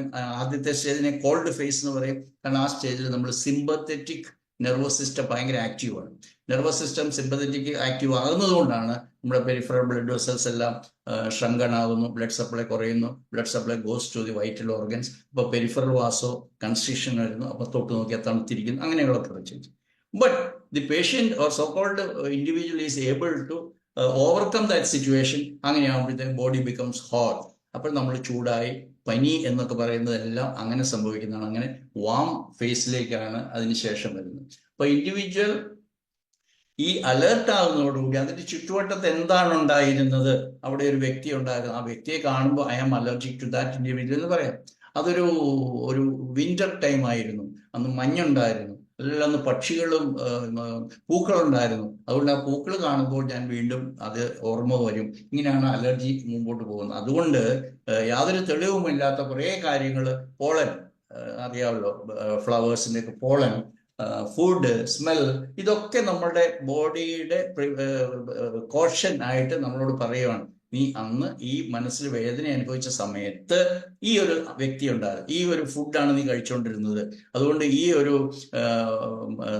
കാലാവസ്ഥയാണ് ഉണ്ടായിരുന്നത്. It was winter, it was spring, it was flowery season, it was rainy season. അതുകൊണ്ട് അടുത്ത മഴ വരുമ്പോഴത്തേക്കും യു വിൽ ബി ഫീൽ. നിങ്ങൾ വളരെ കോമൺ ആയിട്ട് കേട്ടിട്ടുണ്ടാവും, ഒരിക്കലും വള്ളത്തിൽ കയറി വെള്ളം നീന്തിക്കൊണ്ടിരുന്ന വള്ളം മറിയാൻ തുടങ്ങി, അതോടുകൂടി വള്ളം മറിയുമോ എന്നുള്ള പേടി. അപ്പോൾ എന്താണ്, ആ വള്ളത്തിൽ അല്ലെങ്കിൽ അന്നുണ്ടായിരുന്ന വെള്ളം, ആ വെള്ളത്തോട് ഞാൻ പേടിയാന്ന് തുടങ്ങി. അപ്പോൾ പിന്നീട് വെള്ളത്തോട് പേടി, വെള്ളത്തിൽ കുളിക്കാൻ പേടി, അങ്ങനെയുള്ള രീതിയിലൊക്കെ അത് കൺവേർട്ട് ചെയ്ത് ട്രാൻസ്ഫോം ചെയ്തിട്ട് വരാൻ സാധിക്കുന്നു. അപ്പൊ ഞാൻ പറഞ്ഞത് പ്രോഗ്രാമാണ് ഈ അലർജിക് ഡിസോർഡർ മാത്രമല്ല, എല്ലാ രോഗങ്ങളും, ക്യാൻസർ ആയിക്കോട്ടെ, ഏത് സിമ്പിൾ ആയിട്ടുള്ള രോഗം, അലർജിക് ഡിസീസസ് എല്ലാം സിമ്പിളാണ്. കാരണം അത് വെറും ഫങ്ഷണലാണ്. It has got no pathology to start with. കുറച്ച് കഴിയുമ്പോഴാണ് ഓരോരോ രോഗത്തെ, ഓരോരോ ശരീരഭാഗത്തെ കാര്യമായി ബാധിക്കുകയും അത് നമ്മൾ വളരെ അഡ്വാൻസ്ഡ് പത്തോളജി എന്നൊക്കെയുള്ള ലെവലിലേക്ക് നമ്മൾ അതിനെ ഡയഗ്നോസ് ചെയ്യുകയൊക്കെ ചെയ്യുന്നത്. അപ്പോൾ ആദ്യത്തെ സ്റ്റേജിലുള്ള കാര്യങ്ങൾ ഞാൻ പറഞ്ഞു. അന്നേരം സ്ട്രെസ് ഉണ്ടായിരിക്കും, സിമ്പത്തറ്റിക് നെർവസ് സിസ്റ്റത്തിന്റെ ഡോമിനൻസ് ആയിരിക്കും ഉണ്ടാകുന്നത്. അന്നേരം ഈ ഹീലാകുന്ന സമയത്ത് വാംത്, ചൂടുണ്ടാകും, അതോടുകൂടി നമുക്ക് ക്ഷീണം അനുഭവപ്പെടും. Most of the symptoms are occurring during the healing phase. അതിൻ്റെ ഇടയ്ക്ക് ഒരു എപ്പിലെപ്റ്റോഡ് ക്രൈസിസ് എന്ന് പറയുന്ന സംഗതിയുണ്ട്. That simulates similar to the conflict activity. അതിൻ്റെ റിസൾട്ട് ആയിട്ടാണ് ഒരാൾക്ക് ചുമയുണ്ടാകുന്നത്. നമ്മൾ കഴിഞ്ഞ ദിവസം 22 വർഷമായിട്ടുള്ള ഒരു ബാർക്കിംഗ് കഫിനെ കുറിച്ച് ഞാൻ പറഞ്ഞിരുന്നു. That was because of the fear. He's a medical officer in department of Siddha in Tamil Nadu, ഡോക്ടറാണ്. പക്ഷെ പുള്ളിയുടെ ചൈൽഡ്ഹുഡ് എക്സ്പീരിയൻസ് ആണ് ആ ഫിയർ ഉണ്ട്. ഫാദർ ആയിരുന്നു പുള്ളിക്കാരൻ്റെ ട്രാക്ക് എന്നാണ് നമ്മൾ GNM പറഞ്ഞത്. ട്രാക്ക് ഓർ ഹാങ്ങിങ് കോൺഫ്ലിക്റ്റ് എന്ന് പറയും. ദാറ്റ് ഫാദറിനെ എന്നെ പേടിപ്പിക്കുന്നു എന്നുള്ളതുകൊണ്ട് ഫാദറിനെ നമുക്ക് കളയാൻ പറ്റത്തില്ല. ഫാദർ ഇല്ലെങ്കിൽ ഞാനില്ല. അപ്പോൾ ഫാദർ ഈസ് ആൻ എസെൻഷ്യൽ എൻവയൺമെന്റൽ ഫാക്ടർ. അപ്പൊ ആ ഫാദറിനെ കാണുമ്പോഴല്ലേ എനിക്ക് ചുമ വരും, അല്ലെ ഫാദർ ചെയ്യുന്ന പറഞ്ഞ കാര്യങ്ങളെ കുറിച്ച് ഓർക്കുമ്പോൾ തന്നെ ചുമ വരും. ദാറ്റ് ഈസ് ബിക്കോസ് ഓഫ് നമ്മൾക്ക് സിംറ്റംസിന്റെ ഡോമിനേഷൻ കാരണം എന്നൊക്കെ പറഞ്ഞിട്ട് നമുക്ക് പറയാൻ പറ്റും. ആ ഫാദറാണ് ട്രാക്ക്, ഫാദറാണ് ഹാങ്ങിങ് കോൺഫ്ലിക്റ്റ്. ഫാദർ അന്ന് എന്നോട് അങ്ങനെ പെരുമാറി, എന്നെ അന്ന് കാരണം കൂടാതെ ഉപദ്രവിച്ചു, കാരണം കൂടാതെ അടിച്ചു, അല്ലെങ്കിൽ മറ്റുള്ളവരുടെ മുമ്പിൽ എന്നെ കൊച്ചാക്കി, ഹ്യൂമിലിയേറ്റ് ചെയ്തു. അപ്പൊ അതൊക്കെ നമ്മുടെ മനസ്സിൽ ബാധിച്ചു കഴിഞ്ഞാൽ അത് പിന്നെ പിന്നെ പിന്നെ ഹാങ്ങിങ് കോൺഫ്ലിക്റ്റ് ആയിട്ട്. അപ്പോൾ അതേ സിറ്റുവേഷൻ റിപ്പീറ്റ് ചെയ്യണമെന്നില്ല. അത് ആ സിറ്റുവേഷന്റെ ചുറ്റുവട്ടത്തുള്ള കാര്യങ്ങൾ റിപ്പീറ്റ് ചെയ്താൽ മതി, നമുക്ക് അതേ സിംറ്റംസ് വീണ്ടും ഉണ്ടാകും. Because those symptoms R healing symptoms. ആ സിംറ്റംസ് ആണ് നമുക്ക് സഫറിങ്സ് ഉണ്ടാകുന്നത്. തുമ്മലായിക്കോട്ടെ, വയറിളക്കമായിക്കോട്ടെ, ഛർദി ആയിക്കോട്ടെ, ചുമയായിക്കോട്ടെ, എല്ലാം, ഇച്ചിങ് ആയിക്കോട്ടെ, സ്കിൻ, എല്ലാ ഇച്ചിങ്ങും എല്ലാ ചുമയും എല്ലാം ഹീലിംഗ് സിംറ്റംസിലാണ് വരുന്നത്. അതാണ് നമ്മളെ ട്രബിൾ ചെയ്യുന്നത്, നമുക്ക് ഡിസ്കംഫോർട്ട് തരുന്നത്. ഈ discomfort is not really discomfort, they are with a higher purpose, അല്ലെങ്കിൽ ഒരു അൾട്ടിമേറ്റ് ആയിട്ടുള്ള ഒരു പർപ്പസ് ഉണ്ട്. അതിന് ബയോളജിക്കൽ പർപ്പസ് എന്നാണ് പറയുന്നത്. ഞാൻ ആദ്യമൊക്കെ ക്ലാസ് എടുക്കുമ്പോൾ പറയുന്ന ഒരു ചെറിയ ഉദാഹരണം 1 മിനിറ്റ് കൊണ്ട് പറയാൻ ശ്രമിക്കാം. ഒരു ചെതൽ പുറ്റിന്റെ അകത്ത് കുറെ ചെതലുകൾ വേനൽക്കാലത്ത് വസതി കൂട്ടി, വീട് കൂട്ടി, ഭംഗിയായിട്ട് എല്ലാം സ്റ്റോർ ചെയ്ത് അങ്ങനെ ഇരിക്കുകയാണ്. അപ്പോഴാണ് മഴ വരുന്നത്. മഴ, ആദ്യത്തെ പുതുമഴ വരുമ്പോൾ അത് നമ്മളുടെയൊക്കെ കാലിന്റെ ചെരുപ്പ് പോലും നനയാൻ മാത്രമുള്ള മഴയേ ഉള്ളൂ. പക്ഷെ അവരെ സംബന്ധിച്ചിടത്തോളം ഒരു വലിയ ഡിസാസ്റ്ററാണ്, വലിയ വെള്ളപ്പൊക്കമാണ്. അതുപോലെയാണ് അവരെ സംബന്ധിച്ചത്. അതുപോലെ നമ്മുടെ ഈ കുഞ്ഞ് ജീവിതത്തിൽ, ഈ കുഞ്ഞ് ശരീരവും മനസ്സും ഒക്കെ കൂടെ കൂടുന്നിടത്ത് ഒരു വെള്ളപ്പൊക്കമോ, ഒരു ഇടിമിന്നലോ, ഒരു ഇടികുറുക്കോ പോലെ നമുക്ക് ഒരു പനിയോ, ഒരു ഹാർട്ട് അറ്റാക്കോ, ഒരു സ്ട്രോക്കോ ഒക്കെ നമുക്ക് അനുഭവപ്പെടും. അതോടെ നമ്മൾ തീർന്നില്ലേ എന്ന് ചോദിച്ചാൽ തീർന്നു. അതാണ് പ്രകൃതി. പ്രകൃതിക്ക് നമ്മളൊരു ഇൻഡിവിജ്വൽ അല്ല. പ്രകൃതിക്ക് it has got a bigger framework of behaviour. Mother nature നമുക്കിട്ട് നെഗറ്റീവായിട്ടൊന്നും ചെയ്യത്തില്ല. അവിടെയാണ് നമ്മുടെ ചോദ്യം, എനിക്കിതിൻ്റെ അകത്ത് വിമുക്തമാകാനായിട്ട് എന്തെങ്കിലും ഉണ്ടോ GNM-ൽ? ഞാൻ ഇന്ന് രാവിലെ ഒരു ബ്രേക്ക്ഫാസ്റ്റ് കഴിഞ്ഞിട്ട് ഇറങ്ങിയപ്പോൾ ഒരാളിനോട് പറഞ്ഞു, ഹോമിയോപ്പതിയിൽ ഷുഗറിന് വല്ല പരിപാടി ഉണ്ടോ, ഷുഗറിന് വല്ല മരുന്നുണ്ടോ? അപ്പോൾ ഞാൻ അദ്ദേഹത്തോട്, നിങ്ങളുടെ വിദ്യാഭ്യാസം എന്താണ്? 8ാം ക്ലാസ് വരെയാണ്. നിങ്ങളോട് ആരാ പറഞ്ഞ് ഷുഗർ എന്തോ താഴ്ത്തേണ്ട സാധനമാണെന്ന്?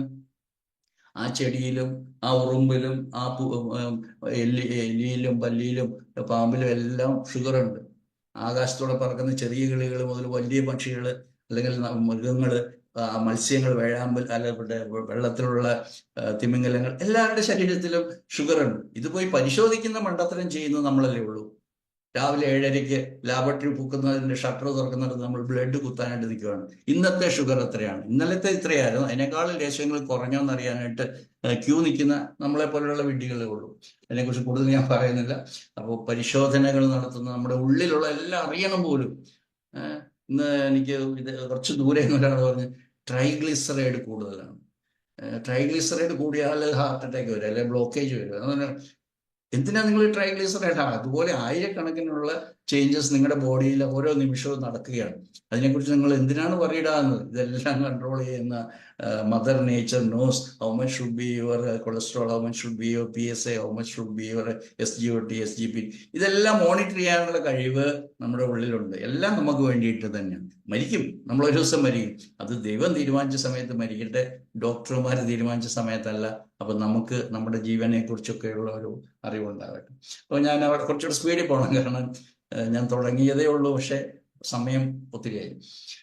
അതുകൊണ്ട് സാധാരണ നമ്മൾ പറയുന്ന അലർജിയിൽ എന്തൊക്കെയാണ് വരുന്നത്? ഹേ ഫീവർ എന്ന് പറഞ്ഞാൽ നമ്മൾ തുമ്മൽ, അലർജിക്ക് റൈനൈറ്റിസ് എന്നൊക്കെ മെഡിക്കൽ പറയുന്നത് തുമ്മൽ അലർജി.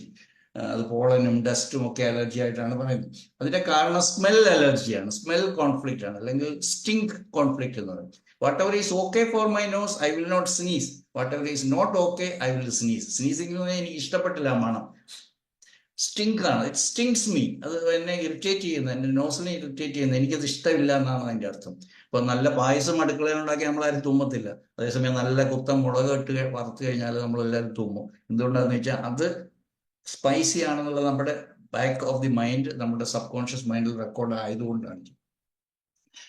അപ്പോൾ ഈ എല്ലാ കോൺഫ്ലിക്റ്റുകളും, എസ്പെഷ്യലി നമ്മുടെ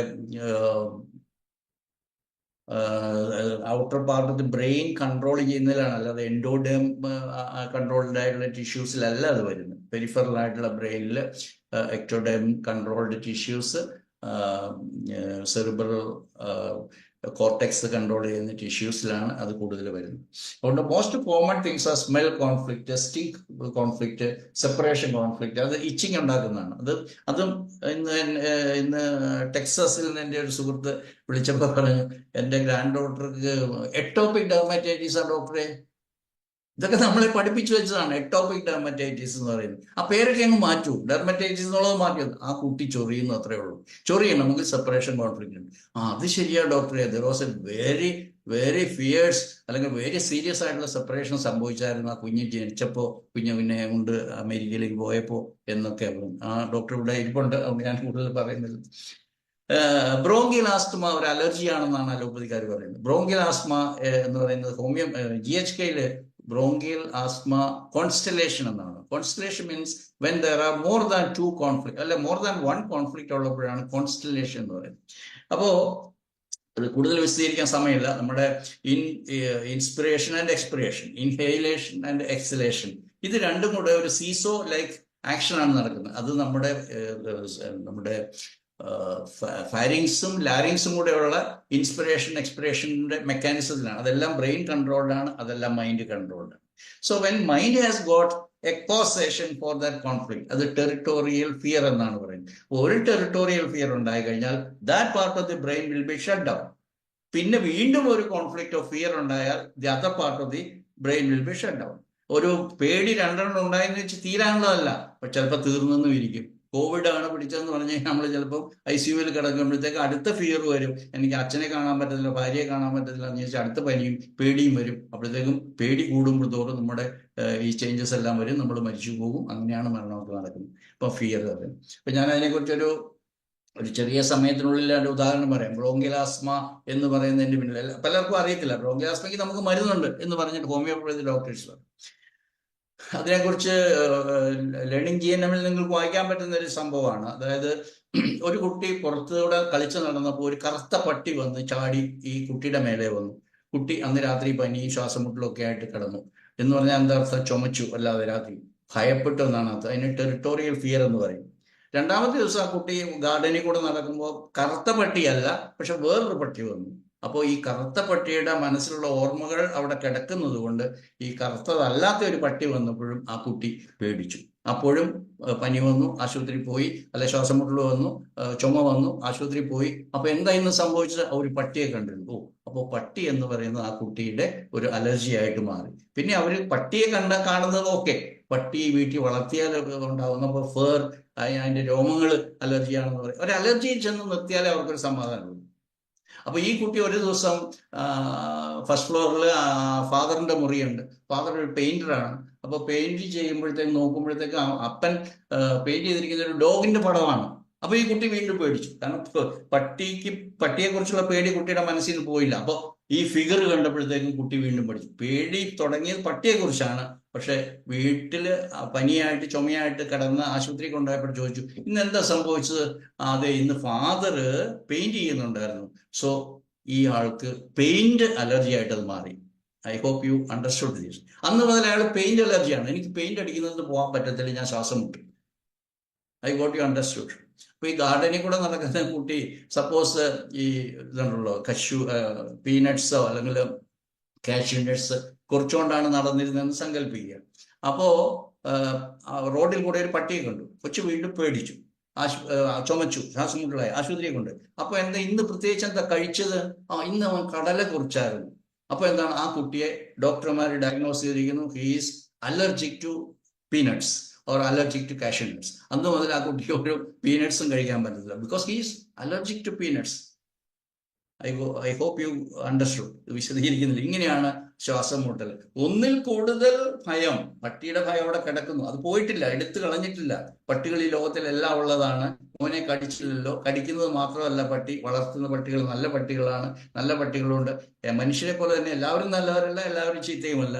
അങ്ങനെയൊക്കെ പറഞ്ഞ ആ കുട്ടിയുടെ പേടി മാറ്റുന്നതിന് പകരം നമ്മളത് പെയിന്റ് അലർജി ആയിട്ട് മാറ്റി, കാഷ്യൂ നട്ട് അല്ലെങ്കിൽ പീനട്സ് അലർജി ആയിട്ട് മാറ്റി. അപ്പൊ അലർജിയാണ് ആസ്തമ അല്ല. അതുമായിട്ട് ഇങ്ങനെ ഓരോ അലർജിയെ നമുക്ക് ഡിസിൻറ്റിഗ്രേറ്റ് ചെയ്ത് അല്ലെങ്കിൽ വിശദമായിട്ട് നമുക്ക് പഠിക്കാനായിട്ട് സാധിക്കും. അപ്പൊ ഇതിൻ്റെ അകത്തെല്ലാം ഒരു ടെറിട്ടോറിയൽ ഫിയർ ഉണ്ടാവണം, ചുമ വരണമെങ്കിൽ പാനിക് സിറ്റുവേഷൻ ഉണ്ടാവണം, ഐഡന്റിറ്റി കോൺഫ്ലിക്ട്സ് ഉണ്ടാവണം. ഫുഡ് അലർജിയെ കുറിച്ച് പറയുമ്പോൾ അതിന്റെ പ്രോഗ്രാമിനെ കുറിച്ച് GHK പറയുന്നത് ഇൻഡൈജസ്റ്റബിൾ മോർസൽ കോൺഫ്ലിക്ട്. അതൊരു പർട്ടിക്കുലർ ഐറ്റം ഓഫ് ഫുഡ് ആകാം. ഞാൻ നേരത്തെ ഈച്ചയുടെ കാര്യം പറഞ്ഞ പോലെ അതെങ്ങനെയാണ് പാൽ അലർജി ആയിട്ട് മാറിയത് എന്നുള്ളത് പോലെ തന്നെ എല്ലാ ഫുഡ് അലർജി അങ്ങനെയാണ്. ഏതോ ഒരു സമയത്ത് മനസ്സ് വിഷമിപ്പിച്ചിരുന്ന ഒരു സമയത്ത് ഈ പർട്ടിക്കുലർ ഐറ്റം ഓഫ് ഫുഡ് കഴിച്ചിരുന്നു എന്നുള്ളത് മാത്രമാണ് ഇത് തമ്മിലുള്ള ബന്ധം. ഇതുപോലെ തന്നെയാണ് ഞാൻ വളരെ വിശദമായിട്ട് പറഞ്ഞാൽ ഓരോന്നിനും കേസുകൾ പറയാം. എനിക്കൊരു 100 കേസുകൾ അവതരിപ്പിക്കാൻ പറ്റും. ഓരോ കേസും എടുത്ത് വിശദമായിട്ട് പഠിപ്പിക്കുന്ന മേഖലയല്ല ഇത്, അതല്ല ഈ പ്ലാറ്റ്ഫോം. അത് ഞങ്ങൾ GHK ഫോർ ഹോമിയോപ്പസ് എന്നുള്ള വേദിയിലും അല്ലെങ്കിൽ എല്ലാ ഞായറാഴ്ചകളും നടക്കുന്ന വേദികളിലും നിങ്ങളെ ക്ഷണിക്കുന്നു. അവിടെ വന്നാൽ നമുക്കിത് വിശദമായിട്ട് പഠിക്കാം, നിങ്ങളുടെ സംശയങ്ങൾ തീർക്കാം. ഗ്ലോബൽ GHK ഫൗണ്ടേഷന്റെ അഡ്രസ്സും ഒക്കെ ഞാൻ ഇന്ന് ചാറ്റ് ബോക്സിൽ ആദ്യമായിട്ട് ഇട്ടിട്ടുണ്ട്. അതിലേക്ക് നിങ്ങൾക്ക് പോകാം, എന്നെ കോൺടാക്ട് ചെയ്യാം personally. I will help you to become a member. എല്ലാ മെമ്പേഴ്സും പെയ്ഡ് ആവണമെന്നില്ല. Paid members for advanced learning, അതിന് മാത്രം വെരി നോമിനലായിട്ട് 1 വർഷത്തേക്ക് 2000 രൂപ. നിങ്ങൾക്ക് ഇന്ന് അങ്ങനെ ക്ലാസ് നടത്തുന്ന ഒരു സംഘടനയില്ല, ഒരു പ്രസ്ഥാനമില്ല. അതുകൊണ്ട് 1 വർഷത്തേക്കാണ് ഞങ്ങൾ 2000 രൂപ വാങ്ങുന്നത്. Only for the technical expenses. അതിന് GST ഉൾപ്പെടെ 2360 രൂപ. അത് കാഷ്വലായിട്ട് പറഞ്ഞു പോയതാണ്. ഇതിൽ ഏറ്റവും പ്രധാനപ്പെട്ട സംഗതി ട്രാക്സ് എന്നാണ് പറയുന്നത്. അതായത് ഈ DHS ഉണ്ടാകുമ്പോൾ അല്ലെങ്കിൽ നമ്മുടെ കോൺഫ്ലിക്റ്റ് ഇഗ്നൈറ്റ് ചെയ്യുമ്പോൾ, ട്രിഗർ ചെയ്യുമ്പോൾ ഉണ്ടാകുന്ന സറൗണ്ടിങ് ആയിട്ടുള്ള സിറ്റുവേഷൻസ്. അത് ഒരു ക്ലൈമറ്റ് ആവാം, ഒരു പേഴ്സൺ ആവാം, ഒരു അറ്റ്മോസ്ഫിയർ ആവാം, ഏതെങ്കിലും പർട്ടിക്കുലർ സബ്സ്റ്റൻസ് ആകാം, ഫുഡ് ആവാം. അത് പിന്നീട് വരുമ്പോൾ അത് നമ്മളുടെ അതേ പ്രോഗ്രാം വീണ്ടും അതേ ട്രാക്കിലൂടെ റൺ ചെയ്യുന്നു. അതിനാണ് ഹാങ്ങിങ് കോൺഫ്ലിക്റ്റ് അല്ലെങ്കിൽ ട്രാക്സ് എന്ന് പറയുന്നത്.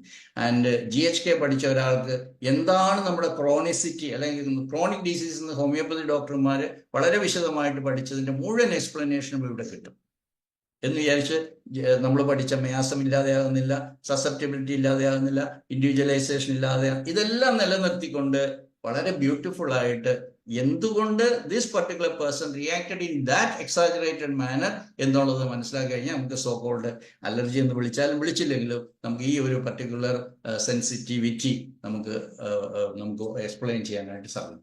അപ്പൊ ട്രാക്സ് ആർ സെൻസറി ഇംപ്രിന്റ്സ്. അത് സൈറ്റ്സ് ആകാം, സ്മെൽസ് ആകാം, സൗണ്ട് ആകാം, linked to the original conflict.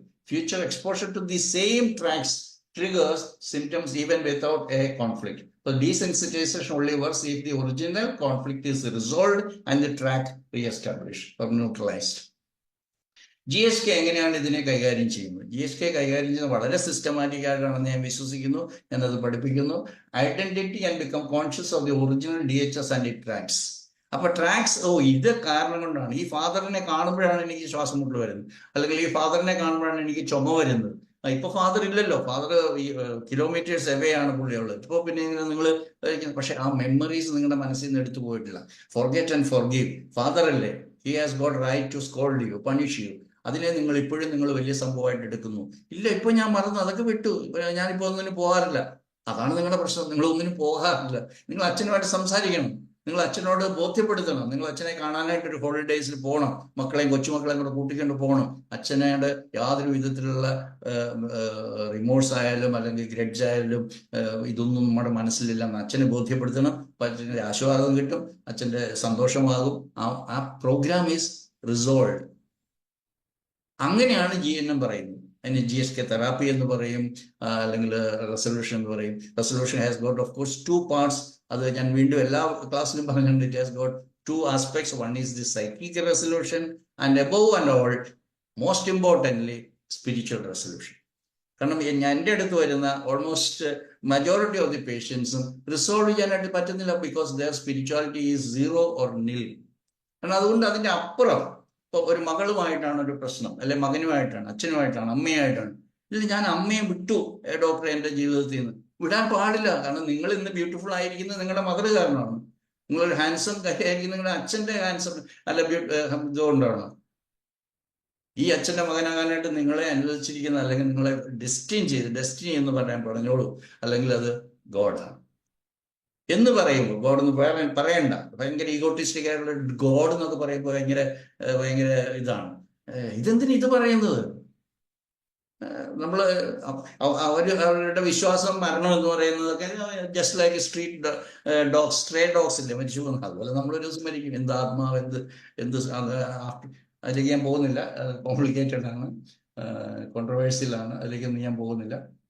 അപ്പോൾ സിംറ്റത്തിനെ ഫിയർ ലെസ് ആകുക, അതായത് അതിനെക്കുറിച്ച് പേടിക്കാതെ. Symptom has got A purpose and every symptom has got A biological purpose എന്ന് മനസ്സിലാക്കുക. അപ്പോൾ why this symptom for me?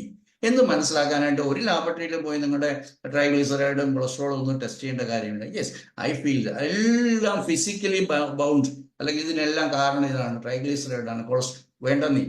ഞാൻ പല പ്രാവശ്യം പറഞ്ഞില്ല, വീട്ടിൽ റിപ്പീറ്റ് ചെയ്യുമ്പോൾ എനിക്ക് അഷേംഡായിട്ട് തോന്നും. നിങ്ങൾ എന്താ വിശക്കുന്നുണ്ടോ എന്ന് അന്വേഷിക്കുക, ഭക്ഷണം കഴിക്കുന്നുണ്ടോ എന്ന് അന്വേഷിക്കുക, മലം പോകുന്നുണ്ടോ എന്ന് അന്വേഷിക്കുക, ദാഹമുണ്ടോ, വെള്ളം കുടിക്കുന്നുണ്ടോ, മൂത്രം പോകുന്നുണ്ടോ, ചെറുപ്പകാലത്ത് സെക്ഷൽ ആക്ടിവിറ്റീസ് ഉണ്ടോ, നന്നായിട്ട് റെസ്റ്റ് എടുക്കുന്നുണ്ടോ, ഉറങ്ങുന്നുണ്ടോ, ഇത്രയൊക്കെ കാര്യങ്ങൾ അറിഞ്ഞാൽ മതി. So that is biological living. അതിലേക്കാണ് ഞങ്ങളുടെ അടുത്ത സ്റ്റെപ്പിലേക്കുള്ള നമ്മുടെ ട്രാൻസ്ഫോർമേഷനും ആക്ടിവിറ്റീസും ഒക്കെ ഗെയിൻ ചെയ്യുന്നത്. അങ്ങനെയുള്ള കാര്യങ്ങളാണ് ഞങ്ങളുടെ ക്ലാസ്സുകളിൽ നടക്കുന്നത്. വളരെ വളരെ ബ്യൂട്ടിഫുൾ ആയിട്ടുള്ള ക്ലാസ്സസ് എല്ലാം, ബിക്കോസ് നമുക്കൊരു 40 doctors അല്ല, 40 people from all over the world are members of our faculty, teaching faculty, global GSK faculty. Fortunately, thank God, we have got already 26 very senior, very experienced doctors from India who are making use of GHK in their practice. അവരെ കൊണ്ട് നമ്മൾ ഈ 26 പീപ്പിളിനെ ആയിരിക്കണം. They are starting their class from 13th of August. I am again inviting all of you for that. ഇനി ഇത് തമ്മിൽ ഈ അലോപ്പതിയും എന്ന് പറയുന്ന കൺവെൻഷണൽ മെഡിസിൻ GHK തമ്മിൽ ഈ അലർജിക് ഡിസീസിനോടുള്ള ഡിസോർഡേഴ്സ്, സോക്കോൾഡ് ഡിസോർഡേഴ്സിനുള്ള അപ്രോച്ചിൽ എന്താണ് ഡിഫറൻസ്? മെയിൻ ഡിഫറൻസ് എന്താണ്? Because one is it's aspect, different ആയിട്ടുള്ള കോസ് ആണ് എക്സ്പ്ലെയിൻ ചെയ്യുന്നത്. GHK സംബന്ധിച്ച് ഇറ്റ് ഈസ് ഇമോഷണൽ കോസ്, അല്ലെങ്കിൽ അത് ട്രാക്സ് ആണ് അതിനെ കണ്ടിന്യൂ ചെയ്യുന്നത്, ട്രാക്സ് അല്ലെങ്കിൽ ഹാങ്ങിങ് conflict. വേറാസ് allopathy says it is because of a deficiency or some random sensitization or immune changes എന്നൊക്കെ പറയുന്ന ആ ഒരു പ്രതിഭാസമാണ് ഇമ്മ്യൂൺ സിസ്റ്റം ഡിസ്ഫങ്ഷൻ എന്നാണ് അവർ വിളിക്കുന്നത്. അപ്പൊ എന്താണ് സൊല്യൂഷൻ ഫോർ അസ് GHK പ്രാക്ടീഷണേഴ്സിനെ സംബന്ധിച്ച്? It is all completely out or by resolving the conflicts. അതേസമയം അവർക്ക് അങ്ങനെയല്ല. ഞാൻ ഓൾറെഡി പറഞ്ഞു, സ്റ്റിറോയിഡ്സ് കൊടുക്കും, അല്ലെങ്കിൽ ഡീസെൻസിറ്റൈസേഷൻ മെത്തേഡ്സ് ചെയ്യും, അല്ലെങ്കിൽ അത് സിംറ്റം സപ്രഷനാണ്. ചൊറിച്ചിലുണ്ട്, ചൊറിച്ചിലിനുള്ള മരുന്ന് കൊടുത്തു, മൂക്കിൽ അലർജിക്കുള്ള മരുന്ന് കൊടുത്തു, അല്ലെങ്കിൽ വയറിൽ ഗ്യാസ് ഉണ്ടാകും, അത് നിൽക്കാനുള്ള മരുന്ന് കൊടുത്തു, ഡയറിയ സ്റ്റോപ്പ് ചെയ്യാനുള്ള മരുന്ന് കൊടുത്തു, അസിഡിറ്റി സ്റ്റോപ്പ് ചെയ്യാൻ ആന്റാസിഡ്സ് കൊടുത്തു. ഈ ഒരു സപ്രഷൻ ഓഫ് സിംറ്റംസ് ആണ് ദ റിയൽ മീനിങ്ങിൽ കൺവെൻഷണൽ മെഡിസിൻ ചെയ്യുന്നത്. അപ്പോൾ GHK സംബന്ധിച്ച് അലർജി എന്ന് പറയുന്നത് എ മീനിങ് ഹീലിംഗ് പ്രോഗ്രാമാണ്. മീനിങ് പ്രോഗ്രാം. It has got a meaning. ആ ബയോളജിക്കൽ മീനിങ് മറന്നു കഴിഞ്ഞാൽ അതിൻ്റെ ഇത് പോയി. അവരെ സംബന്ധിച്ചിടത്തോളം every symptom is a harmful pathology. Okay, case studies വളരെ വിശദമായിട്ടൊന്നും ഞാൻ പോകുന്നില്ല. ഞാൻ ഒന്ന് രണ്ട് പെട്ടെന്ന് ഒരു ഡീറ്റെയിൽഡ് ആണ് ഒരു കേസ് മതി. I can spend the whole 1 hour with one case. എൻ്റെ ടീച്ചർ, നിങ്ങൾ പലർക്കും അറിയുന്ന പോലെ കാരോളിൻ മക്കോൽ, പുള്ളിക്കാരത്തിയുടെ വെബ്സൈറ്റിൻ്റെ അഡ്രസ്സ് ഞാൻ ചാറ്റ് ബോക്സിൽ ഇട്ടിട്ടുണ്ട്, learninggmm.com. അത് നിങ്ങൾ വായിച്ചേ വരാവൂ, അല്ലെ സാധിക്കുമ്പോഴെല്ലാം അത് വായിക്കുക. അപ്പോൾ learninggmm-ന്റെ ഓതർ അല്ലെങ്കിൽ എൻ്റെ GHK ടീച്ചർ കാരോളിൻ പറഞ്ഞൊരു കേസുണ്ട്. When she was young, now she is not having a steady married life അല്ല ഇപ്പോഴുള്ളത്. When she was young, she had a boyfriend. Both of them were in a restaurant. They have ordered for night food, dinner, and the main item was a big lobster. ഇതാണ് ഓർഡർ ചെയ്തത്. അപ്പോൾ അത് പകുതി തുടങ്ങിയപ്പോഴത്തേക്കും boyfriend പറഞ്ഞു, Caroline, I am very sorry to tell you that our relationship won't work. അതുകൊണ്ട് നമുക്കിതിവിടെ ബ്രേക്ക് ചെയ്യേണ്ട സിറ്റുവേഷനാണ് വന്നിരിക്കുന്നത്. അവൾ ആ കഴിച്ച സാധനങ്ങൾ മുഴുവൻ ചതിച്ചു, ഉടനെ ടോയ്ലറ്റിലേക്ക് പോയി, അവൾക്ക് വോമിറ്റ് ചെയ്തു. അങ്ങനെ അതിനുശേഷം അവൾ ഈ ഇത്രയും വർഷം GNM പഠിക്കുന്നത് വരെ ലോബ്സ്റ്റർ പോയിട്ട്, പ്രോൺസ് പോയിട്ട്, എനി സീ ഫുഡ്സ് എല്ലാം കണ്ടു കഴിഞ്ഞാൽ അവൾക്ക് അലർജിയാണ്. ദാറ്റ് ഈസ് എനിക്ക് ഒരു കേസ് അങ്ങനെ തന്നെ എനിക്ക് പറയാനുണ്ട്. അതെൻ്റെ കേസാണ്, അത് പിന്നെ പറയാം. അതിന് മുമ്പായിട്ട് ഒരു കേസും കൂടെ പറയാം. അദ്ദേഹത്തിൻ്റെ കാരോളിൻ്റെ ക്ലാസ്സിൽ വന്നിരുന്ന ഒരു lady, now she's some 40 years back എന്നാണ് പറയുന്നത്. സോ 50s ആയിരിക്കും. 50 വർഷമുള്ള ഒരു ലേഡി വന്നിരുന്നിട്ട് പുള്ളിക്കാരി പറഞ്ഞു, I cannot eat walnuts. Walnuts അറിയാമല്ലോ, ഇവിടെ നമുക്ക് പോപ്പുലർ അല്ലെങ്കിലും ഡ്രൈ ഫ്രൂട്ട്സിൽ കിട്ടുന്നതാണ്. ഇത് എനിക്ക് കഴിക്കാൻ പറ്റുന്നില്ല. അത് കഴിച്ചാൽ എനിക്ക് ഇവിടെ എല്ലാം പുകയും, ഇവിടെ ചൊറിച്ചിൽ വരും, ഛർദ്ദിക്കും, വയറ്റിൽ ഗ്യാസ് വരും. അപ്പം GNM പഠിച്ചപ്പോഴത്തേക്ക് ഈ സ്റ്റുഡൻറ്റിൻ്റെ കേസ് കാരോളിൻ എടുത്തപ്പോൾ ചോദിച്ചു എന്ന് മുതലാണ് ഈ പ്രശ്നം തുടങ്ങിയത്. അപ്പോൾ പുള്ളിക്കാരൻ്റെ ഒരു നറേഷൻ പറഞ്ഞു, ഒരു ഹിസ്റ്ററി പറഞ്ഞു. When I was A child I had A sister, both of us were collecting the walnut fruits from the neighbourhood. അപ്പം അയൽവക്കത്തെ മതിലിൽ നിന്ന് ഇങ്ങോട്ടേക്ക് തിരിഞ്ഞിരിക്കുന്ന ഒരു വാൾനട്ട് ട്രീ ഉണ്ട്. അതിങ്ങനെ ഫ്രൂട്ട്സ് താഴെ, എനിക്കറിയില്ല, നമ്മുടെ നാട്ടിൽ ഇല്ലാത്തതുകൊണ്ട് എൻ്റെ പരിചയമില്ല, വാൾനട്ട്സ് കഴിച്ചിട്ടേ ഉള്ളൂ. അപ്പോൾ ഈ ഫ്രൂട്ട്സ് കളക്ട് ചെയ്യുക എന്നുള്ള ഇവരുടെ ഒരു ഹോബിയായിരുന്നു. ഇവർ രാവിലെ ചെന്നിട്ട് ഇത് ഫ്രൂട്ട്സ് വിളക്കും. പക്ഷേ ഈ കുട്ടികളുടെ അമ്മയും നെയ്ബർഹുഡിലുള്ള ലേഡിയും തമ്മിൽ ബദ്ധശത്രുക്കളായിരുന്നു. അതുകൊണ്ട് അവിടെ നിന്നും അവരുടെ പറമ്പിൽ നിന്ന് ഇങ്ങോട്ട് വീഴുന്ന വാൾനട്ട്സ് കളക്ട് ചെയ്യാന്ന് പറഞ്ഞാൽ ഇവർക്ക് തീർച്ചയായിട്ടും അടി കിട്ടുന്ന പ്രശ്നമാണ്. ഇവർക്കത് ഇഷ്ടമായിരുന്നു, ഫ്രീ ആയിട്ട് കിട്ടുന്നതാണ്, ഇവർ പോയി അത് പൊട്ടിച്ച് തിന്നും എന്നൊക്കെയാണ് കഥ പറയുന്നത്. ഈ ക്ലാസ് കൂടി അന്ന് വൈകുന്നേരം ഒരു ഷോപ്പിൽ പോയിട്ട് ഈ വാൾനട്ട്സ് മേടിച്ചു, അവർ കഴിച്ചു. ഒരു ചെറിയൊരു ഇറിറ്റേഷനാണ് ഉണ്ടായി. പക്ഷേ second day onwards she could eat it well. അപ്പം അതെങ്ങനെ റിസോൾവ് ചെയ്യണമെന്നുള്ളത് പഠിപ്പിച്ചു കൊടുത്തു. അതാണ് പുള്ളിക്കാരത്തി പറഞ്ഞ രണ്ടാമത്തെ കേസ്, അലർജി. ഇതുപോലെ ഞാൻ GSK പഠിച്ചു തുടങ്ങിയ ആദ്യ കാലത്ത് ഒരു അനുഭവം ഉണ്ടായിരുന്നു. ഒരു കല്ലുമ്മക്ക എന്ന് മലബാറിൽ പറയുന്നതാണ്. മസൽസ് എന്ന് പറയും, കക്ക, ചെറിയ കക്കയല്ല, വലിയ കക്ക, അതിൻ്റെ ഇറച്ചി. നിങ്ങൾക്ക് മനസ്സിലാകുന്നില്ല, മസൽസ് എന്നാണ് ഇംഗ്ലീഷ് പറയുന്നത്. അപ്പോൾ ഒരു ദിവസം, അപ്പോൾ ഇതിൻ്റെ അലർജി കൊണ്ടാണ് എൻ്റെ അടുത്തൊരു ലേഡി വരുന്നത്. ഒരു കോസ്റ്റൽ ഏരിയയിൽ നിന്ന് വരുന്നവരാണ്. അവർക്ക് ഇത് കഴിച്ചു കഴിഞ്ഞാൽ ഛർദി വരും. ഇത് മാത്രമല്ല, ഒരു സീ ഫുഡ്സും കഴിക്കാൻ പറ്റില്ല, ഫിഷ് പറ്റില്ല, പ്രോൺസ് പറ്റത്തില്ലൊന്നും. അപ്പോൾ അത് ചോദിച്ചു വന്നപ്പോഴത്തേക്കും ഇവരുടെ കല്യാണം കഴിഞ്ഞ ആദ്യത്തെ ദിവസങ്ങളിൽ ഇവർ വേറൊരു കല്യാണ പാർട്ടി ഹസ്ബൻഡും വൈഫും കൂടെ പോയി. കല്യാണ പാർട്ടി കഴിഞ്ഞിട്ട് ഇറങ്ങിയപ്പോഴത്തേക്കും ഹസ്ബൻഡിനെ നോക്കിയിട്ട് കണ്ടില്ല. ഹസ്ബൻഡ് വൈഫിനെ നോക്കിയപ്പോൾ കണ്ടില്ല. കാരണം വൈഫ് വേറൊരു ചെറുപ്പക്കാരൻ്റെ കുടയ്ക്കകത്ത് കയറി വീട്ടിലേക്ക് വരുവാണ് ചെയ്യും. അപ്പോൾ ഇയാൾക്ക് ദേഷ്യം വന്നു. കല്യാണം കഴിച്ചതേ ഉള്ളൂ, ഈ നാട്ടിലുള്ള എല്ലാവർക്കും അറിയാൻ അവൾ എൻ്റെ പെണ്ണാണെന്ന്. എന്തിനാണ് ആ കുടയ്ക്കകത്ത് കയറിയതെന്നാണ് ഇയാളുടെ മനസ്സിൽ. കുറച്ചുകൂടെ കഴിയുമ്പോഴത്തേക്കും അവനെ വിട്ടിട്ട് എൻ്റെ അടുത്ത് വരുമെന്നാണ് ഇയാൾ വിചാരിച്ചത്.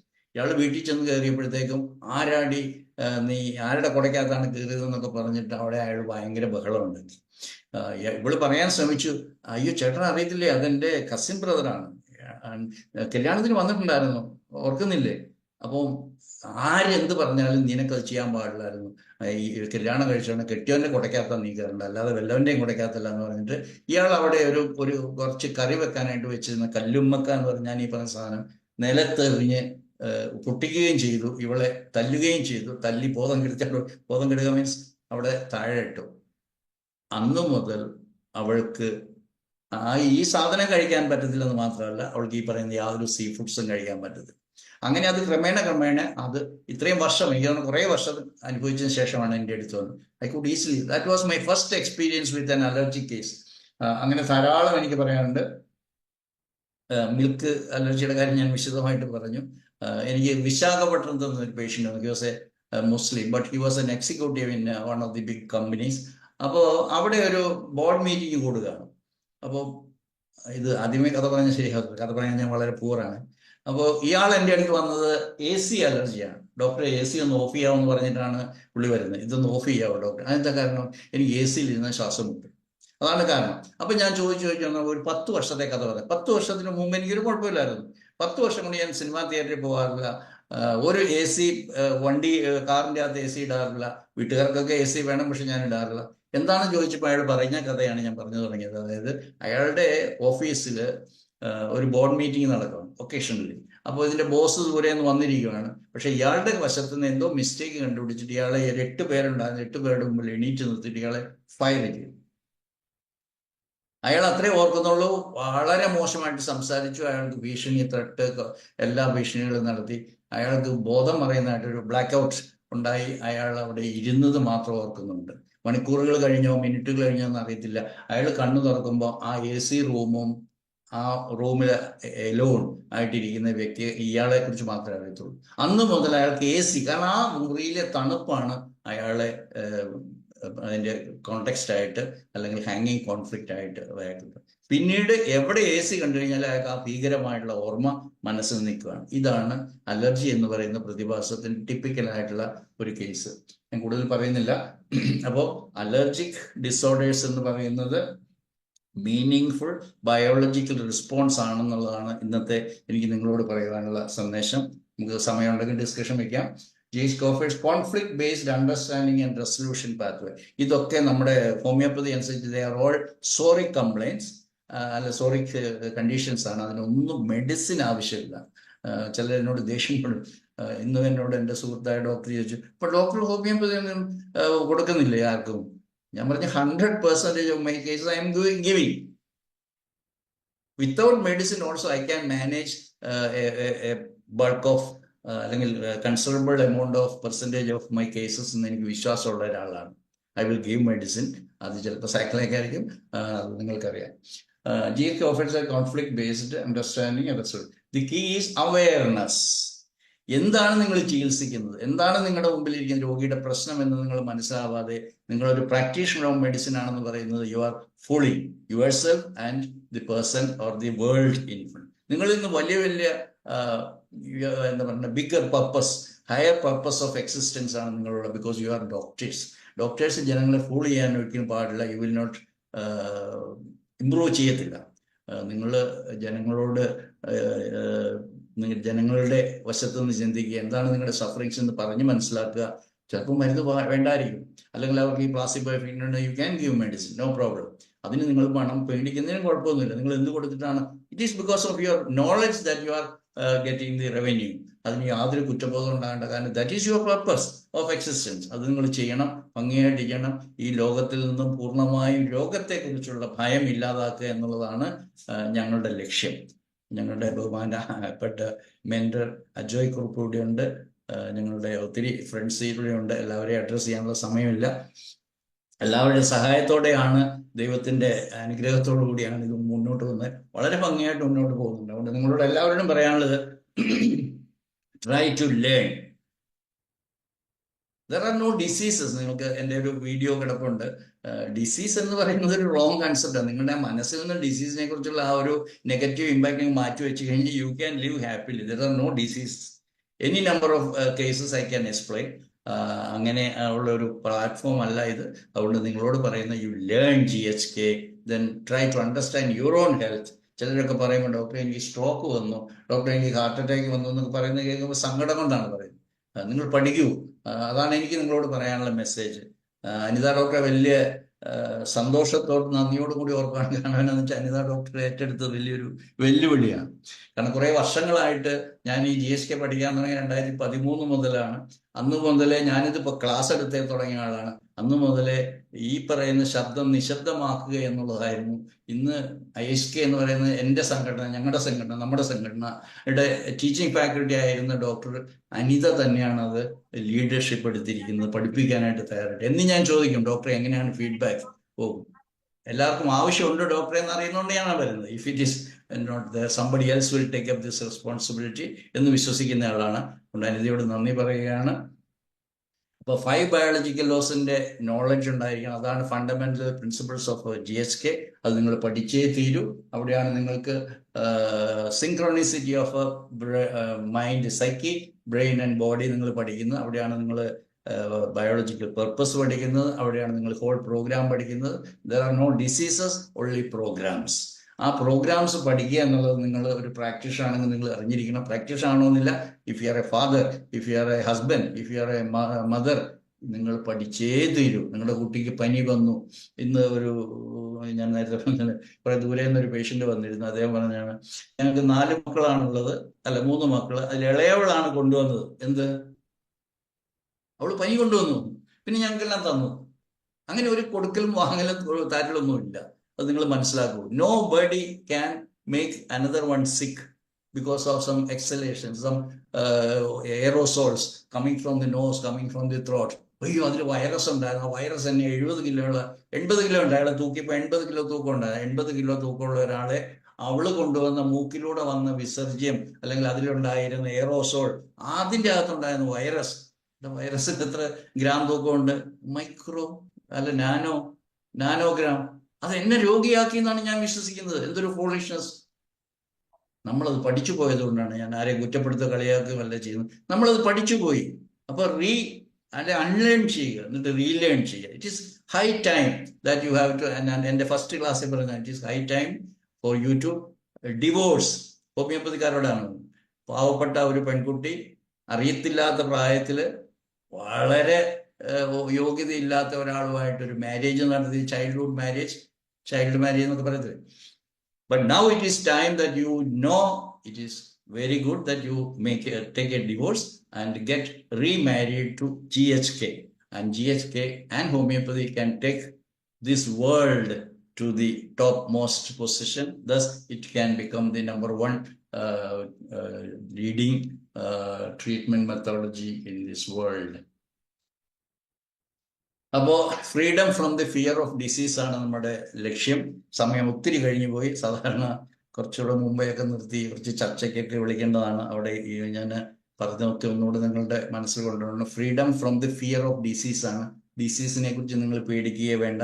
ഇതെല്ലാം നമ്മുടെ അമ്മയായ പ്രകൃതി മാതാവ് നമ്മളുടെ അതിജീവനം ഭംഗിയാക്കാൻ വേണ്ടിയിട്ട് നമ്മുടെ ഉള്ളിൽ ഇൻസ്റ്റാൾ ചെയ്തിരിക്കുന്ന പ്രോഗ്രാംസ് ആണ്.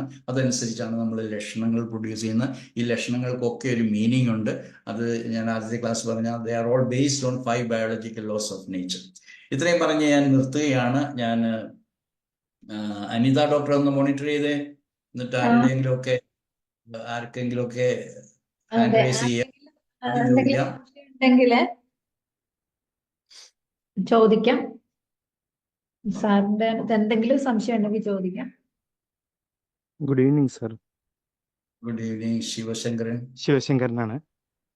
പറയൂ സർ. സാറ് പറഞ്ഞത് കുറെ ക്ലിയർ ആയി. എനിക്കുള്ള ഒരു സംശയം, നമ്മുടെ അലർജിയെ കുറിച്ച് സംസാരിക്കുമ്പോൾ ഫാമിലിയിൽ ടെൻഡൻസിയിൽ റൺ ചെയ്യുന്ന അലർജി, അതിനെ സാർ എങ്ങനെ അപ്രോച്ച് ചെയ്യാറ്? ഇപ്പൊ പേഷ്യന്റ് വന്നത് 2nd generation or 3rd generation patient ആയിട്ട് വന്നിരിക്കുന്നു.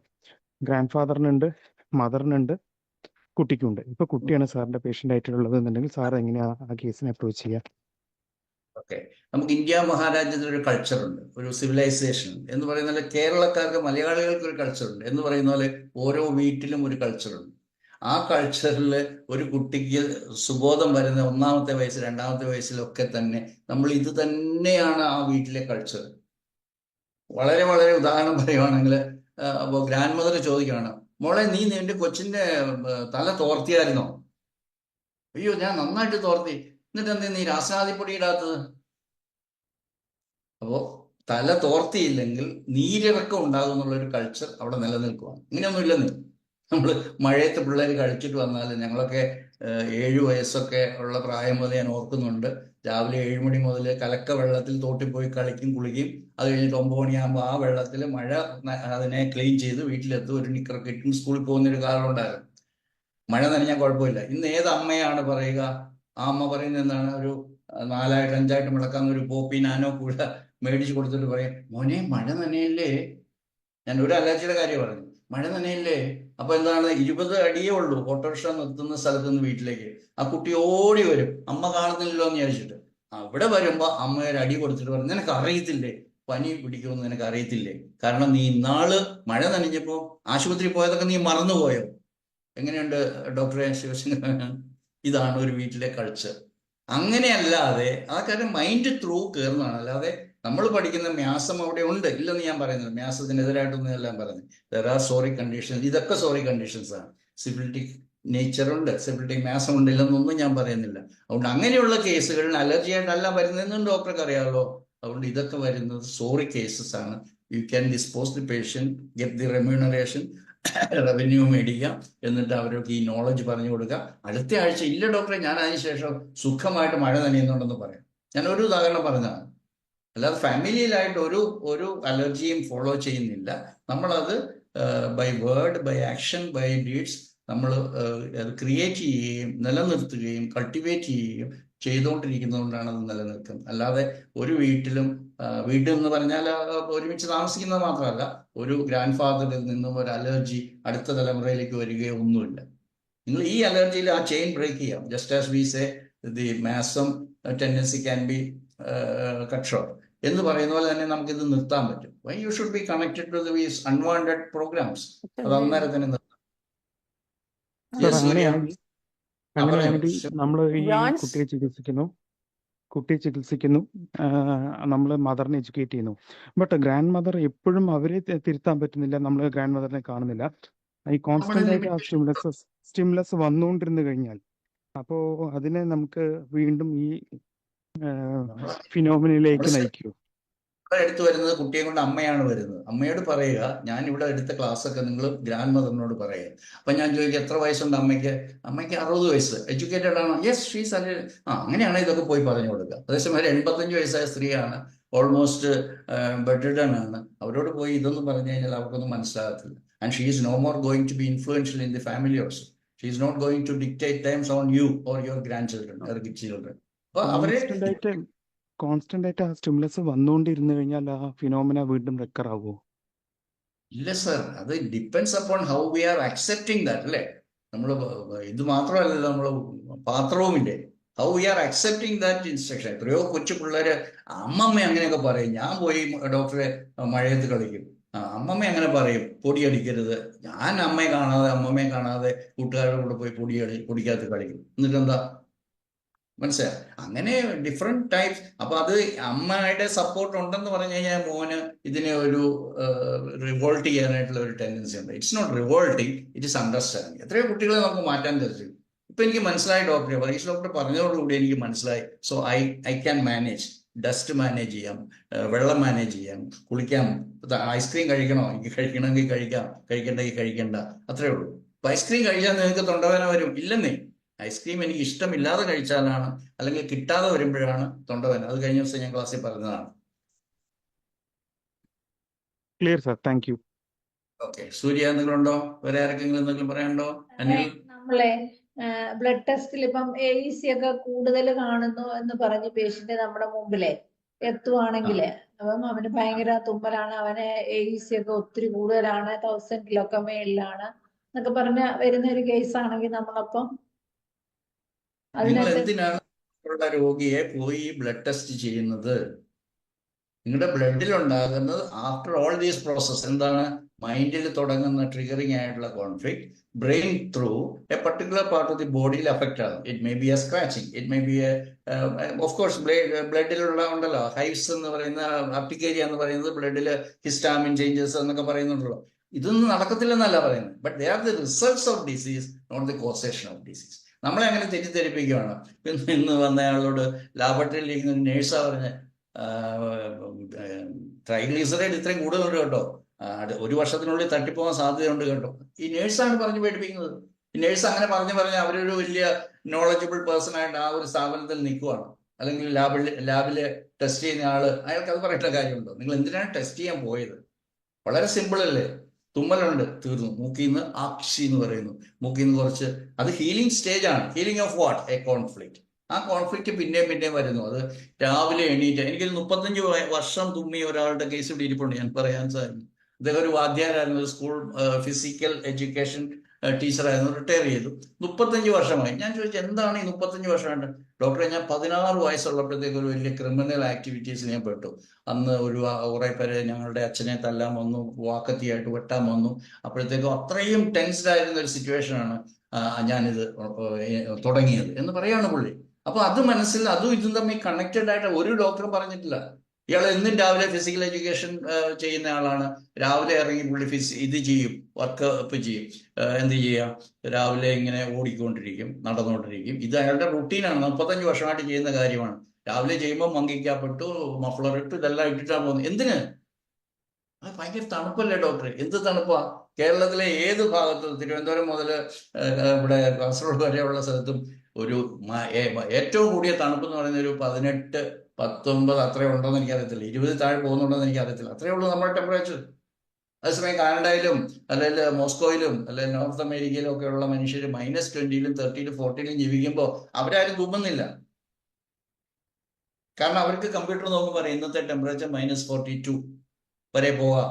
32 തുടങ്ങി, ഉച്ചയ്ക്ക് അത് 35 ആകും, രാത്രി ആകുമ്പോഴത്തേക്ക് 40 ആകും. അവർക്കറിയാം. So there mind is already prepared in that way. അത് നിങ്ങൾ മനസ്സിലാക്കുക. ഞാൻ ഈ GNM പഠിച്ച ഒരു കാലത്താണ് എൻ്റെ ഒരു സഹോദരൻ ഇന്ത്യത്തോണ്ട് ഞങ്ങൾ മോസ്കോയിൽ പോയി. അപ്പൊ നമ്മുടെ ഇൻഡിപെൻഡൻസ് ഡേ പോലെ അല്ലെങ്കിൽ റിപ്പബ്ലിക് ഡേ പരേഡ് പോലെ ഒരു കാർണിവൽ അറ്റൻഡ് ചെയ്തു. അപ്പൊ എന്റെ മനസ്സിൽ GHK ഇരിക്കുവാണ്. അന്നത്തെ ടെമ്പറേച്ചർ 8 ആണ്. 8. ഞാൻ അത്രയും ടെമ്പറേച്ചർ മിനിമത്തിൽ പോയിട്ടില്ല. കാനഡയിൽ പോയിട്ടുണ്ട്, പക്ഷെ ഇത്രയും ടെമ്പറേച്ചർ മോസ്കോയില്ല. അപ്പൊ ഞാൻ ഇങ്ങനെ നോക്കുവാണ്. വലിയ ബിഗ് ഗാലറിയിലാണ് ജനങ്ങൾ ഇരിക്കുന്നത്. Thousands of people are there. ആരെങ്കിലും തുമ്മുന്നുണ്ടോ, ആരെങ്കിലും ചുമക്കുന്നുണ്ടോ നോക്കിയിട്ട് ഒരാൾ തുമ്മുന്നുമില്ല, ചുമക്കുന്നുമില്ല. ഇവരെല്ലാവരും വാം ക്ലോത്ത്സ് ഇട്ടിട്ടുണ്ട്, അത് വേറെ പ്രശ്നം. ഇങ്ങനെ വളരെ ആസ്വദിച്ചിരിക്കുകയാണ്. അവരാരും തുമ്മുന്നുമില്ല, ചുമക്കുന്നുമില്ല. ഇവിടെയാണെങ്കിലോ അയ്യോ മഴ തുടങ്ങി, മഴക്കാല രോഗങ്ങളാണ് പിന്നെ നമ്മുടെ ചർച്ചാ വിഷയം. മഴക്കാല പൂർവ്വ രോഗങ്ങൾ, മഴക്കാലത്തിന് മഴ. എന്താ മഴ? നിങ്ങൾ ഉണ്ടാകുന്നതിന് മുമ്പ്, നിങ്ങളുടെ അച്ഛന്മാര് ഉണ്ടാകുന്നതിന് മുമ്പ് ഇവിടെ മഴയുണ്ട്. നിങ്ങൾ മരിച്ചാലും ഈ ഭൂമിയിൽ ഇല്ലാതെയായി കഴിഞ്ഞാൽ ഇവിടെ മഴയുണ്ടാവും. മഴയ്ക്കൊരു കുഴപ്പമില്ല. ആ മഴയില്ലെങ്കിൽ ഇവിടെ ജീവിതമില്ല. ഇങ്ങനെ പറയും. നിങ്ങൾ മഴയുമായിട്ടൊരു ഫ്രണ്ട്ഷിപ്പ് ഉണ്ടായി കഴിഞ്ഞാൽ ആ നിമിഷത്തിൽ നിങ്ങളുടെ മഴയുടെ അലർജി തീർന്നു. ഇതുപോലെ നിങ്ങളുടെ എല്ലാ അലർജികളെയും നമുക്ക് ഒരു നിമിഷം കൊണ്ട് ആ ഒരു കണക്ടിവിറ്റി വിത്ത് ദി നിങ്ങളുടെ മനസ്സിൽ കയറിക്കൂടിയിരിക്കുന്ന റോങ് ആയിട്ടുള്ള പ്രോഗ്രാംസിനെ ഡിസ്കണക്ട് ചെയ്ത് കഴിഞ്ഞാൽ you can live in this world. Kerala പോലെ അല്ലെങ്കിൽ നമ്മുടെ നാട് പോലെ മനോഹരമായിട്ടുള്ള ഏത് കാലാവസ്ഥയും നമുക്ക് ഭംഗിയായിട്ട് ആസ്വദിച്ച് ജീവിക്കാനായിട്ട്. മഴ നനഞ്ഞോളൂ, കുളിച്ചിട്ട് തോർത്താതെ ഇറങ്ങി വന്നോളൂ, ഒരു കുഴപ്പമില്ല. പൊടി അടിച്ചാൽ അസുഖം വരത്തില്ലെന്ന് ചോദിച്ചു കഴിഞ്ഞാൽ അത് ആ ഒരു കാറ്റഗറി ടോക്സിൻ അല്ലെങ്കിൽ പോയിസണിങ് എന്ന് പറയുന്ന ലെവലിലേക്ക് നമ്മുടെ അങ്ങനെ ആരും ഇല്ലല്ലോ. അങ്ങനെ ചെയ്യുന്നവർക്ക് തീർച്ചയായിട്ടും അവർ പ്രൊട്ടക്ഷൻ ഉപയോഗിക്കും. ഡസ്റ്റി അറ്റ്മോസ്ഫിയറിൽ പണിയെടുക്കുന്നില്ല, വെട്ടുകല്ല് പൊട്ടിക്കുന്നിടത്ത് ജോലി ചെയ്യുന്നില്ല, അല്ലെങ്കിൽ എന്തെങ്കിലും ഗ്രൈൻഡിങ് ആയിട്ടുള്ള പൾവറൈസിങ് അല്ലെങ്കിൽ അങ്ങനെ ചെയ്യുന്നത് ജോലി ചെയ്യുന്നില്ലേ, അവർക്ക് അതിന് പ്രൊട്ടക്ഷൻ കൊടുക്കും. അതെല്ലാം ആസ്വദിച്ചോളൂ, കുഴപ്പമില്ല എന്ന് പറയും ഡോക്ടർ പറഞ്ഞു പറയുന്നു. അത് മനസ്സിലാക്കണം. They are not causing you disease. അങ്ങനെ ഉണ്ടാകുന്നതെല്ലാം നമ്മുടെ മനസ്സിലൂടെ ഭയത്തിലൂടെ കയറി ആ ഭയത്തിന്റെ ബാക്ക്ഗ്രൗണ്ടിൽ നമ്മൾ പഠിക്കുമ്പോഴാണ് നമുക്ക് അലർജികൾ ഉണ്ടാകുന്നത്. Any more question? സർ, ഞാൻ ബേബി, എന്റെ ചോദ്യം ബാച്ച് ഫ്ലവർ മെഡിസിനും ഫിയറുമായിട്ടും ഇമോഷനായിട്ടും റിലേറ്റ് ചെയ്തിട്ടാണ് എന്നാണ് ഞാൻ പഠിച്ചത്. സാറ് പറയണതും ഇതും കൂടി എന്തെങ്കിലും കണക്ഷൻ ഉണ്ടോ എന്നൊന്ന് അറിയാൻ വേണ്ടിയാ സാറിന്റെ. ഡോക്ടർ അല്ല സർ, അല്ല. ഞാൻ കോളേജിൽ വർക്ക് ചെയ്യുന്നു, BEd കോളേജിൽ. Okay sir. ഓക്കെ. ഇപ്പം ബാക്ക് ഫ്ലവർ റെമഡീസ് അതിനുശേഷം ഡെവലപ്പ് ചെയ്ത ഒരു സിസ്റ്റമാണ്. അതിൻ്റെ അകത്ത് ഈ മൈൻഡ് വളരെ ഇമ്പോർട്ടൻ്റ് ആണ്. അത് അദ്ദേഹം അസോസിയേറ്റ് ചെയ്തത് ഇന്ന മൈൻഡ് ഇന്ന ബാക്ക് ഫ്ലവർ റെമഡീസ് കൊടുത്തോളൂ അങ്ങനെയൊക്കെ പറഞ്ഞിട്ട്. അത് ഹോമിയോപ്പതിയുടെ പ്രിൻസിപ്പിൾ അനുസരിച്ചാണ് കൊടുക്കുന്നത്. കാരണം ഇത് ബൾക്കായിട്ട് കൊടുക്കുകയല്ല ചെയ്യുന്നത്. അപ്പം അതിനെക്കുറിച്ചൊരു വിശദമായിട്ടുള്ള ഒരു പറയണ്ട. കാരണം അത് നമ്മുടെ ഞാൻ പ്രാണി ഹീലിങ്ങിനെ കുറിച്ച് ഇപ്പോൾ ചർച്ച ചെയ്യുന്നില്ല, യോഗയെക്കുറിച്ച് ചർച്ച ചെയ്യുന്നില്ല, എന്താ പറയുക, അങ്ങനത്തെ ഒത്തിരി മൊഡാലിറ്റീസ് ഉണ്ട്. Because everything is touching upon mind. എൻ്റെ മൈൻഡിനെ കുറിച്ചുള്ള കൺസെപ്റ്റും ബേബിക്കുള്ള കൺസെപ്റ്റും ഡിഫറെൻ്റ് ആണ്. Because there is no tangible അല്ലാത്തൊരു സാധനത്തെ കുറിച്ചാണ് നമ്മൾ സംസാരിക്കുന്നത്. നമുക്കതിന് എവിഡൻസ് ഇല്ല. അപ്പോൾ അതുകൊണ്ടാണ് any YouTuber can make A blogger എന്ന്. ഞാനിപ്പം ബാക്ക് ഫ്ലവർ റെമഡീസിനെ കുറിച്ച് അങ്ങനെയൊന്നും അല്ല പറയുന്നത്. വളരെ പോപ്പുലർ ആണ് in western countries. Very many people are using back flower remedies. ഇതൊക്കെ നമ്മൾ അസോസിയേറ്റ് ചെയ്ത് പോകുന്ന, അല്ലെങ്കിൽ എന്താ പറയാ, നമ്മൾ ചില വൈറ്റമിൻസ് കഴിക്കുന്ന പോലെ നമ്മളത് വിശ്വസിച്ച് കഴിഞ്ഞാൽ നമ്മൾ കഴിക്കുക. അതിനെക്കുറിച്ച് കൂടുതൽ പറയാനുള്ള ആളല്ല. കാരണം എന്താണെന്ന് വെച്ച് കഴിഞ്ഞാൽ ഞാൻ ഹോമിയോപ്പതി തന്നെ പഠിച്ചു തീർന്നിട്ടില്ല എന്ന് വിശ്വസിക്കുന്ന ആളാണ്. അപ്പോൾ ഇതുപോലും പഠിച്ചുകൊണ്ടിരിക്കുകയാണ്. അതിൻ്റെ ഇടയ്ക്ക് ഞാൻ കൂടുതൽ അതർ മൊഡാലിറ്റീസ് അസോസിയേറ്റ് ചെയ്തിട്ട് അവിടെ ഇല്ല ഇവിടെ ഇല്ല എന്ന് പറയാനായിട്ട് ഞാനില്ല. പക്ഷെ ഞാൻ ഈ പഠിച്ച രണ്ട് കാര്യങ്ങൾ, രണ്ട് prophets, doctor Hahnemann and doctor Hamer നമുക്ക് തന്ന ഈ രണ്ട് അറിവുകൾ കൊണ്ട് ഈ ലോകത്തിലെ മുഴുവൻ കാര്യങ്ങളെ മാനേജ് ചെയ്യാമെന്ന് വിശ്വസിക്കുന്ന ഒരാളാണ്. കാരണം അതിന്റെ മീനിങ് എനിക്ക് മനസ്സിലായ ഒരാളാണ്. എന്ന് വിചാരിച്ച് യോഗയ്ക്ക് വ്യതിരാൻ ഞാനൊന്നും പറയുന്നില്ല, എനിക്കറിയില്ല. യോഗ ആസനം ചെയ്തു കഴിഞ്ഞാൽ അത് ശരിയാണ്.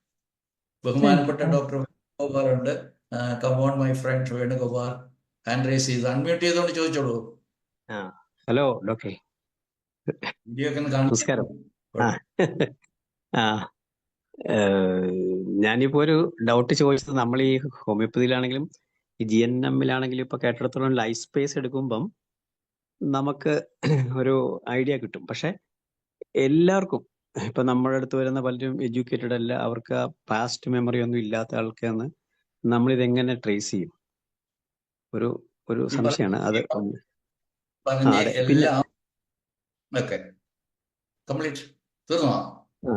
ഇല്ല, ഞാൻ അതിന്റെ ഒരു പാർട്ടാണ്. അപ്പൊ അതാണ് നമ്മൾ ഏറ്റവും കൂടുതൽ ഫേസ് ചെയ്യുന്നത്. ഇപ്പം ഹോമിയോപ്പതി കേസ് ടേക്കിങ്ങിലും നമ്മൾ ലൈഫ് സ്പേസ് വെച്ചിട്ട് ഇമോഷണൽ Yes. നമ്മുടെ സൈക്കി എന്ന് പറയുന്നതിനെ കുറിച്ച് ഡോക്ടർ ഹാമർ പറഞ്ഞിരിക്കുന്നത് ശരിക്കും മനസ്സിലാകുന്നിട്ടാണ് ഡോക്ടർ പറയുന്നത്. It has got nothing to do with education. Education അല്ല, എഡ്യൂക്കേറ്റഡ് ആണ്, എനിക്ക് ഡിഗ്രി ഉണ്ട്, പോസ്റ്റ് ഗ്രാജുവേഷൻ ഉണ്ട് എന്ന് പറഞ്ഞാലൊന്നും ഈ പറയുന്ന സബ് കോൺഷ്യസ് മൈൻഡിൽ സ്റ്റോർ ചെയ്ത് വെച്ചിരിക്കുന്ന അൺഡിലീറ്റബിൾ, നമുക്ക് എടുത്തു കളയാൻ പറ്റത്തില്ലാത്ത ചില വിശ്വാസങ്ങളുമായിട്ട് പോകുന്നവരെ നമുക്ക് പറഞ്ഞു എന്ന് വിചാരിച്ചുകൊണ്ട് പറയുന്നത്. ഞാൻ എൻ്റെ എത്തീസ്റ്റ് ആയിട്ടുള്ള ആളുകളോട് പറയും, നിങ്ങൾ രാവിലെ മുതൽ വൈകുന്നേരം വരെ നിങ്ങൾ ദൈവവിശ്വാസം ആയിരിക്കണമെന്ന് പറഞ്ഞു പേടിപ്പിച്ചു. അയാൾ ദൈവവിശ്വാസിയാകത്തില്ല. ഇനി അയാൾക്ക് എൻ്റെ ദൈവവിശ്വാസം കളയാനും പറ്റില്ല. അതുപോലെയാണ്. അപ്പൊ ഇത് സബ് കോൺഷ്യസ് മൈൻഡിൽ പോകുന്ന ഒരു അറിവാണ്. ഇത് ഏതോ ഒരു സമയത്ത് ഇയാളുടെ ആഴത്തിൽ കയറിയതാണ്. നേരത്തെ ആരോ ചോദിച്ച പോലെ, അതായത് ചെറിയ പ്രായത്തിലെ നമ്മുടെ മനസ്സിൽ കയറി കൂടിയ ചില വിശ്വാസങ്ങളാണ് ഇൻഫെക്ഷൻ തിയറി. നമുക്ക് അങ്ങനെ അല്ലാതെ പറയാനേ പറ്റത്തില്ല. നമുക്കൊരു പബ്ലിക് ഒരു സോഷ്യൽ മീഡിയയിൽ എഴുതാൻ പറ്റുമോ ഇത് തട്ടിപ്പാണെന്ന് പറയാൻ പറ്റുമോ? ഇൻഫെക്ഷൻ തിയറി തട്ടിപ്പാണെന്ന് പറഞ്ഞു കഴിഞ്ഞാൽ പിന്നെ കാര്യം പോക്കായി. അങ്ങനെയല്ലേ നമ്മുടെ സംഘടനകളൊക്കെ സിജവറീസ് ഡോക്ടർ ഇങ്ങനെയാണ് പ്രചരിപ്പിക്കുന്നത്, ഞങ്ങൾ പഠിച്ചതിനൊക്കെ എതിരാണ്. അതുകൊണ്ട് അങ്ങനെയാണെങ്കിൽ ഇവിടെ അച്ചുമാവൻ ഉണ്ടാകത്തില്ല, ഡോക്ടർ ഹാനിമാൻ ഉണ്ടാകത്തില്ല, ഡോക്ടർ ഹാമർ ഉണ്ടാകത്തില്ല, ആരും ഉണ്ടാകത്തില്ല. ഈവൻ ജീസസ് ക്രൈസ്റ്റ് വന്ന പുള്ളി അന്ന് ഉണ്ടായിരുന്നതിനെതിരായിട്ട് പറഞ്ഞ ആളാണ്. അപ്പോൾ നിലവിലുള്ളതിനെ അന്വേഷണാത്മകമായിട്ട് നമ്മൾ ചോദ്യം ചെയ്യുകയും അറിയാൻ വേണ്ടിയിട്ടുള്ള സോഴ്സസിലൂടെ നമ്മൾ അറിയുകയും അറിഞ്ഞ കാര്യത്തിൽ ധൈര്യം ഉണ്ടെങ്കിൽ നമ്മൾ മറ്റുള്ളവരോട് പറയുകയും അവരെ കൂടെ ജീവിതത്തിലെ മനോഹരമാക്കാനായിട്ട് ശ്രമിക്കുകയും ചെയ്യുക എന്നുള്ളതാണ് നമ്മുടെ ജീവിതത്തിലെ ലക്ഷ്യമെന്ന് വിശ്വസിക്കുന്ന ഒരാളാണ് ഞാൻ. വേണു ഡോക്ടർക്ക് അറിയാമല്ലോ. അതെ, ശരി സാറേ. ഞാനത് ഒരു പോസിറ്റീവായിട്ട് ചോദിച്ചാണ്. പലപ്പോഴും ഞാനിപ്പോ GNM-ലോട്ട് പോയിട്ടില്ല, എങ്കിലും ഞാൻ പറയാണ്, അറിയാം, സാറിന്റെ ക്ലാസ് ഒക്കെ ഇട്ടുണ്ട്. പക്ഷെ ഒരു പ്രശ്നം എന്ന് പറഞ്ഞാൽ നമ്മളിപ്പോ ഒരു ഹോമിയോപ്പതി കേസിൽ നമ്മൾ സാധാരണ ഇമോഷണൽ കോസ് ചോദിക്കുമല്ലോ. അപ്പൊ അങ്ങനെ വരുമ്പോൾ പോലും നമുക്ക് പലപ്പോഴും കിട്ടാത്ത ഒരു കാര്യമാണിത്. അതായത് ചിലരിൽ നിന്ന് വളരെ ഈസി ആയിട്ട് കിട്ടും. നമ്മൾ ഈ സാറ് പറഞ്ഞ പോലെ എന്തെങ്കിലും ഒരു ഇൻസിഡൻസ് അല്ലെങ്കിൽ എവിടെയാണ് ഒരു കോസേഷൻ ഉണ്ടായെന്ന് നമുക്ക് പലപ്പോഴും കിട്ടാറില്ല. അത് എത്ര നമ്മൾ സെർച്ച് ചെയ്തപ്പോൾ ഡോക്ടർ വേണു, ഇതുവരെ നമ്മൾ സെർച്ച് ചെയ്തപ്പോൾ നമ്മൾ റാൻഡം ആയിട്ടാണ് നിങ്ങളുടെ മനസ്സിൽ എന്തെങ്കിലും ഇതല്ലെന്നേ, വളരെ സ്പെസിഫിക് ആണ്. നമ്മൾ GPS എന്ന് പറഞ്ഞ ഐഡിയ മനസ്സിലായല്ലോ, ഗ്ലോബൽ പൊസിഷനിങ് സിസ്റ്റം. അപ്പൊ GPS അത് തന്നെയാണ്. നമുക്ക് അനാവശ്യമായിട്ട് കാർഡ് കയറി ചോദിക്കൊന്നും വേണ്ട. Because he is complaining of backache, for example. Backache definitely backache is, അലോപ്പതിക്കാരെന്ത് പറയും? ഇവിടെ ഞാൻ ഇന്ന് ഡോക്ടർ സൂര്യയോട് സംസാരിച്ച പുള്ളിക്കാരത്തിയുടെ ഒരു റിലേറ്റീവ് അസുഖമായിട്ട്, അപ്പോൾ അലോപ്പതിക്കാർ പറയും, അയ്യോ നിങ്ങളുടെ ഈ വെർട്ടിബ്രൽ കോളത്തിൽ അല്ലെങ്കിൽ വെർട്ടിബ്രയിൽ നെർവസ് കംപ്രഷൻ ഉണ്ടായി, അല്ലെങ്കിൽ അവിടുന്ന് ഡിസ്പ്ലേസ് ചെയ്തു. ഇതെല്ലാം അൺബിലീവബിൾ ആണ്, അല്ലെങ്കിൽ ക്വസ്റ്റ്യനബിൾ ആണ്. അങ്ങനെയൊന്നും അല്ല സംഭവം. കോർ ഓഫ് ദി ഇൻഡിവിജ്വലിന് സംഭവിച്ചിരിക്കുന്ന വെർത്ത്ലെസ്നെസ് ആണ്. അത് സെൽഫ് ഡീവാലുവേഷൻ കോൺഫ്ലിക്റ്റ് ആണ്. നടുവേദനയുള്ള ഒരാളോട് നിങ്ങളുടെ എന്താ ദഹിക്കാത്തത്, എന്താ അതൊന്നും ചോദിക്കേണ്ട കാര്യമില്ല. ഡെഫിനറ്റ് ആയിട്ട് നിങ്ങളുടെ സെൽഫ് ഡീവാലുവേഷൻ കോൺഫ്ലിക്റ്റ് മാത്രം ചോദിച്ചാൽ മതി. എന്ന് മുതലാണ് നിങ്ങൾക്ക് നടുവേദന വന്നത്? അപ്പോൾ ആ സ്ത്രീ പറയുകയാണ് എൻ്റെ ഹസ്ബൻഡ് മരിച്ചതിന് ശേഷമാണ്. അപ്പോൾ ഡെഫിനറ്റ് അല്ലേ? അപ്പോൾ ഹസ്ബൻഡ് മരിച്ചതോടുകൂടി എൻ്റെ ബർത്ത് പോയി. ഇതുവരെ എനിക്ക് വാല്യൂ തന്നിരുന്നത് സോ ഈസ് മൈ ഹസ്ബൻഡ് എന്ന് പറയുമ്പോഴാണ്. അപ്പൊ ആ വർത്ത്നെസ് പോയി എന്ന് ആൾക്ക് തോന്നുമ്പോൾ ഇനി എന്താ 80+ ആയി എൻ്റെ വയസ്സ്, ഇനി മരിച്ചാൽ മതി, ഇനി എന്തിനാ എൻ്റെ വില എന്താ, ഒന്നുമില്ല. ഇപ്പൊ നടുവേദനയ്ക്ക് വിടുന്നു. അപ്പൊ അത് അസോസിയേറ്റ് ചെയ്തു വിത്ത് ഏജുമായിട്ട് റിലേറ്റ് ചെയ്ത് കഴിഞ്ഞാൽ പോയി. അയാൾക്ക് ഒരിക്കലും 80-ൽ നിന്നും 60-ലേക്ക് ചാടാൻ പറ്റത്തില്ല. 80-ൽ നിന്ന് 81-ലേക്ക് 82-ലേക്ക് പോകും. So more she goes through this life line. അവർ പിന്നെയും ഡീവാല്യൂഡ് ആയിക്കൊണ്ടിരിക്കും. പക്ഷേ ഈ വയസ്സും നിങ്ങളുടെ നടുവേദനയും തമ്മിൽ ഇങ്ങനെയാണ് ബന്ധം, നിങ്ങളുടെ മനസ്സിൽ കൂടിയാണ് ബന്ധമെന്ന് അവരോട് മനസ്സിലാക്കി കഴിഞ്ഞാൽ അവർക്ക് സ്പിരിച്വാലിറ്റി ഒക്കെ ബാക്കിയുള്ള ആളാണെങ്കിൽ അയാളെ തിരിച്ചു കൊണ്ടുവരാനായിട്ട് സാധിക്കും. ഒരു ഓപ്പറേഷനും വേണ്ട, ഒരു കമ്പി ഇടണ്ട, ട്രാക്ഷൻ നടത്തേണ്ട, സ്പൈനലായിട്ടുള്ള യാതൊരു ഒരു മെക്കാനിസവും നമ്മൾ ചെയ്യേണ്ട. It is what is happening. നമ്മളെല്ലാവരും മെന്റൽ സിംറ്റംസ് ട്രേസ് ചെയ്യാനായിട്ടൊക്കെ പഠിച്ചു വിഷമിച്ചു, ഒന്നും കിട്ടാത്തവരൊക്കെയാണ്. പക്ഷെ ഇവിടെ അങ്ങനെ മെന്റൽ സിംറ്റംസ് ഒന്നും പോകണ്ടെന്നേ, എല്ലാം ഒന്നും പോകണ്ട. നമുക്ക് വളരെ കൃത്യമാണ്. GPS-ൽ നമ്മൾ പൊസിഷനിങ് സിസ്റ്റം പോലെ തന്നെ നമ്മൾ ഒരു പർട്ടിക്കുലർ സിംറ്റം ഉണ്ടെങ്കിൽ നമുക്ക് പർട്ടിക്കുലർ ആയിട്ടുള്ള ഒരു കോസേഷൻ കണ്ടുപിടിക്കാൻ പറ്റും. ഞാൻ വേറെ പഴയ ഒരു ക്ലാസ്സിൽ പറഞ്ഞാണ്, ഞാനിപ്പം ഇതല്ല, നമ്മുടെ അലർജി ഒന്നുമായിട്ടല്ല ബന്ധമുള്ളത്. ഒരു പേഷ്യന്റ് ചെവിയിൽ നിന്നും ഡിസ്ചാർജ് വരുന്നു, ചെവി വേദനയുണ്ടായി. അപ്പൊ ഞാൻ ചോദിച്ചു, എന്താണ് നിനക്ക് കേൾക്കാൻ ഇഷ്ടമില്ലാതെ കേൾക്കേണ്ട വന്നത്, നിനക്ക് കേൾക്കാൻ ആഗ്രഹിച്ച് കേൾക്കാതെ വന്നത്? ഈ രണ്ട് ചോദ്യം ചോദിച്ചാൽ മതി. ചെവിയുടെ ഫംഗ്ഷൻ എന്താണ്? കേൾവിയുടെ ഇതെന്താണ്? Yes, I want to hear what. എൻ്റെ പ്രിയപ്പെട്ട ഒരാള് എനിക്ക് ഒരു ഇഞ്ചുറി വന്നപ്പോഴത്തേക്ക് അതിനെക്കുറിച്ചൊരു എൻക്വയറി നടത്തിയില്ല, അത്രേ ഉള്ളൂ. I very much wanted her to make an enquiry about my wellness. അതവൾ ചെയ്തില്ല. So I felt very bad. She should have done it. അതുകൊണ്ട് നഷ്ടം. ചെവി വേദനയുണ്ടായി, ചെവി കേൾക്കാതെ ആകുമോ എന്നുള്ള പേടിയുണ്ടായി, ചെവിയിൽ നിന്ന് പൊട്ടി ഒഴുകാൻ തുടങ്ങി. ഇറ്റ് ഇസ് ഹീലിംഗ് എന്ന് പറഞ്ഞ് ബോധ്യപ്പെട്ടു. ദറ്റ് ഇസ് ഓൾ ക്ലിയറായി. അങ്ങനെ ഓരോ ഡിസീസിനും എത്ര വേണേലും എനിക്ക് കേസ് ഞാൻ പലപ്പോഴും പറയാറുള്ള ഒറ്റ കേസ് കൊണ്ട് എനിക്ക് ഒരു ദിവസത്തെ 1 hour സ്പെൻഡ് ചെയ്യാൻ പറ്റും. കാരണം അതിൻ്റെ മുഴുവനും കൺട്രോളിങ് മെക്കാനിസം, ബയോളജിക്കൽ പർപ്പസും പ്രോഗ്രാംസും എല്ലാം വിശദീകരിച്ച് കഴിഞ്ഞാൽ സോ അങ്ങനെ പഠിപ്പിക്കലല്ല ഇന്നത്തെ ഈ ക്ലാസ്സിന്റെ ലക്ഷ്യം. എന്നെ ശ്രമിക്കുന്ന നിങ്ങൾക്കെല്ലാം ഈ പറയുന്ന കാര്യങ്ങൾ വായിക്കാൻ വേണ്ടിയിട്ടാണ്. ഞാൻ വീണ്ടും പറയുന്നു, ചാറ്റ് ബോക്സിൽ ഞാൻ എൻ്റെ വെബ്സൈറ്റ് അഡ്രസ്സ് ഇട്ടിട്ടുണ്ട്. learninggnm.com എൻ്റെ ടീച്ചറുടെ വെബ്സൈറ്റാണ്. ഞങ്ങളുടെ വെബ്സൈറ്റാണ് globalgnm.com. എൻ്റെ നമ്പർ കൊടുത്തിട്ടുണ്ട്, എൻ്റെ ഇമെയിൽ അഡ്രസ്സ് കൊടുത്തിട്ടുണ്ട്. For membership you can contact me. ഞാൻ എല്ലാവരെയും ഫോണിൽ വിളിച്ചതാണ്, അതുകൊണ്ട് നിങ്ങൾക്ക് എൻ്റെ നമ്പർ കിട്ടും. അപ്പോൾ എൻ്റെ നമ്പറിൽ കോൺടാക്ട് ചെയ്ത് കഴിഞ്ഞാൽ നിങ്ങൾക്ക് ഫ്രീ ആയിട്ട് മെമ്പർഷിപ്പ് എടുക്കാം. ഇനി പെയ്ഡ് മെമ്പർഷിപ്പ് എടുക്കുകയാണെങ്കിൽ you are entitled to visit our website. അവിടെ ഈ 2-3 വർഷമായിട്ടുള്ള മുഴുവൻ പ്രോഗ്രാംസും പെയ്ഡ് ആയിട്ടുള്ള നിങ്ങൾക്ക് വായിക്കാം, കാണാം. പിന്നെ നിങ്ങൾക്ക് ഈ പറയുന്ന GSK ഫോർ ഹോമിയോപ്പസ് ക്ലാസ് കൂടുകയും ചെയ്യാം. ഇത് മാർക്കറ്റിംഗ് ആണോ എന്ന് ചോദിച്ചാൽ നിങ്ങൾക്ക് അങ്ങനെ വേണ്ടി പറഞ്ഞോളൂ. നമ്മുടെ പർപ്പസ് പണം ഉണ്ടാക്കലൊന്നുമല്ല. അത് to be frank, I want this to spread across the globe. എല്ലാവരിലും എത്തിക്കണമെന്നുള്ള അത്യാഗ്രഹം ഉള്ളതുകൊണ്ട് മാത്രമാണ് ഞാൻ ഇത് ഇവിടെ ഇട്ടിരിക്കുന്നത്. നിങ്ങൾക്ക് പഠിക്കാം, പഠിക്കാതിരിക്കാം. പക്ഷെ നിങ്ങൾക്ക് അറിവ് ഇവിടെ വന്നു എന്നിട്ട് അത് പഠിക്കുന്നില്ലെങ്കിൽ നിങ്ങൾ ഗൗരവതരമായ കുറ്റമാണ് ചെയ്യുന്നതെന്ന് വിശ്വസിക്കുന്ന ഒരാളാണ്. നിങ്ങൾ പഠിക്കണം, മരിക്കുന്നത് വരെ പഠിക്കണം. അതുകൊണ്ട് ഞാൻ പ്രായമായി, ഇനിയിപ്പോൾ എന്ത് പ്രാക്ടീസ്, അല്ല ഇനിയിപ്പോൾ ഞാൻ പഠിക്കാനൊന്നും സമയമില്ല, അങ്ങനെയില്ല. പഠിക്കാനുള്ള സമയമൊന്നും ഉണ്ട്. എല്ലാവർക്കും പഠിക്കണം, അതേ പറയുന്നുള്ളൂ. Thank you. Okay, thank U. Venu doctor ഇപ്പോഴും ശാരദാകൃഷ്ണനുണ്ടോ? ഉണ്ട്. കോളേജ് പ്രൊഫസറാണ് വിളിച്ചത്. ഡോക്ടർ വേണുഗോപാലന്റെ 3 വർഷത്തെ ഫ്രണ്ടാണ്. ഡോക്ടർ ജലീലിനെ കാണുന്നു. ഡോക്ടർ പ്രകാശ് മാത്യു ഉണ്ട്. എൻ്റെ പ്രിയപ്പെട്ട സുഹൃത്തുക്കളുണ്ട്. ലേഖ രാജുണ്ട്.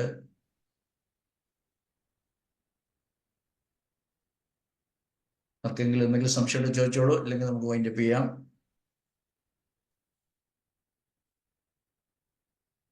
എൻ്റെ ബഹുമാനപ്പെട്ട പേഷ്യൻസ് ഉണ്ട്, പേര് പറയുന്നില്ല.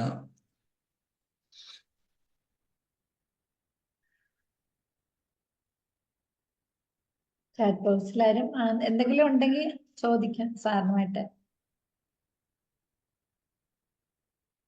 സാറ് നമുക്ക് വേണ്ടി സമയം സ്പെൻഡ് ചെയ്യാൻ റെഡി ആയിട്ടിരിക്കുക. ബേബി പറഞ്ഞിരിക്കുന്നു ലിങ്ക് കാണുന്നില്ലെന്ന്. ലിങ്ക് കാണുന്നതിന്റെ അപകടം ഞങ്ങൾക്കുള്ളതുകൊണ്ടാണ് ഞങ്ങൾ അങ്ങനെ പോകാത്തത്. കാരണം ലിങ്ക് ഇട്ട് കഴിഞ്ഞാൽ എല്ലാവരും വരും. സാറിന്റെ അതിനകത്ത് കയറാനുള്ള വെബ്സൈറ്റ് ലിങ്ക് കാണുന്നില്ല. വെബ്സൈറ്റ് ഓപ്പൺ ആണ്. ഞാൻ പറയുന്നത് എന്റെ ഗ്രൂപ്പിൽ ജോയിൻ ചെയ്യാനായിട്ടാണ് ബേബി ടീച്ചർ ചോദിച്ചിരിക്കുന്നത്. ടീച്ചറല്ലേ ബേബി? അതെ അതെ അതെ. ഫോറിൻ ക്ലബിൽ ഉണ്ടായിരുന്നാണോ ബേബി ടീച്ചറെ? ഞാൻ ഉണ്ടായിരുന്നു സാർ, ഉണ്ടായിരുന്നു. നമ്മൾ എവിടെയോ വെച്ച് മീറ്റ് ചെയ്തിട്ടുണ്ട് ഏതൊക്കെയോ. Okay okay okay, thank you thank U.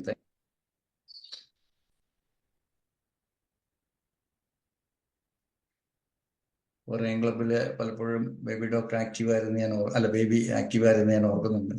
Robin Thirumala. അതെ അതെ അതെ അതെ അതെ. ഞാൻ സാറിനെ കണ്ടപ്പം തന്നെ, ഫോട്ടോ കണ്ടപ്പം തന്നെ ഓർത്തു നമ്മൾ മീറ്റ് ചെയ്തിട്ടുണ്ടല്ലോ എന്ന്. പിന്നെ സാറിന്റെ ഏതോ ഒരു സമയത്തുള്ള സാറിന്റെ ടോക്കും ഞാൻ കേട്ടിരുന്നു. എന്റെ യൂട്യൂബില് നിങ്ങൾക്ക് സെർച്ച് ചെയ്ത് കഴിഞ്ഞാൽ ഞങ്ങൾ ഒരു 26 അറൌണ്ട് 30 വീഡിയോസ് ഞങ്ങൾ during the celebration day of world GHK day ഉണ്ടായിരുന്നു. അടുത്ത ജനുവരിയിലും ഉണ്ടാകും, അടുത്ത മെയ്യിലും ഉണ്ടാകും എന്ന് ഞങ്ങൾ പ്രതീക്ഷിക്കണം. ഓക്കെ സാർ, എനിക്ക് ഞാൻ അയച്ചു തന്നാൽ മതി സാർ. ഞാൻ ഇതിപ്പോ ഇതിൽ കണ്ടില്ല, അതുകൊണ്ടാണ്. യൂട്യൂബിന്റെ ഒക്കെ ലിങ്ക് ഒന്ന് ഇട്ടാ പിന്നെ ഞാൻ വന്നോളാം. Okay okay sir. Thank you, Thank you, sir. Legaraj. Very informative and excellent Thank you. session. Thank you, doctor. Very useful. Thank you. Really നമുക്കറിയാം നമ്മൾക്ക് അസുഖത്തിന്റെ ബേസിക് റീസൺ ഇമോഷൻ ആണെന്ന്. പക്ഷെ അത് ഇത്രയും ക്ലിയർ ആയിട്ട് എല്ലാ അസുഖങ്ങളുടെയും ആണ് എന്ന് സാറ് പറയുമ്പം ഒരു വണ്ടറായിട്ടാണ് അത് കേട്ടിരുന്നത് ആക്ച്വലി. 100% ആണ് baby teacher. 100% of the diseases are due to very specific. എന്തുകൊണ്ടാണെന്ന് വെച്ചാൽ വെരി സ്പെസിഫിക് ടിഷ്യൂ ആണ് അഫക്റ്റഡ് ആകുന്നത്. Very tissue specific part of the brain ആണ് അഫക്റ്റഡ് ആകുന്നത്. വെരി സ്പെസിഫിക് കോൺഫ്ലിക്റ്റ് ഉണ്ട് എന്നുള്ളതാണ് ഡോക്ടർ ഹാമർ തന്നിരിക്കുന്ന കോൺട്രിബ്യൂഷൻ ടു ദിസ് വേൾഡ്.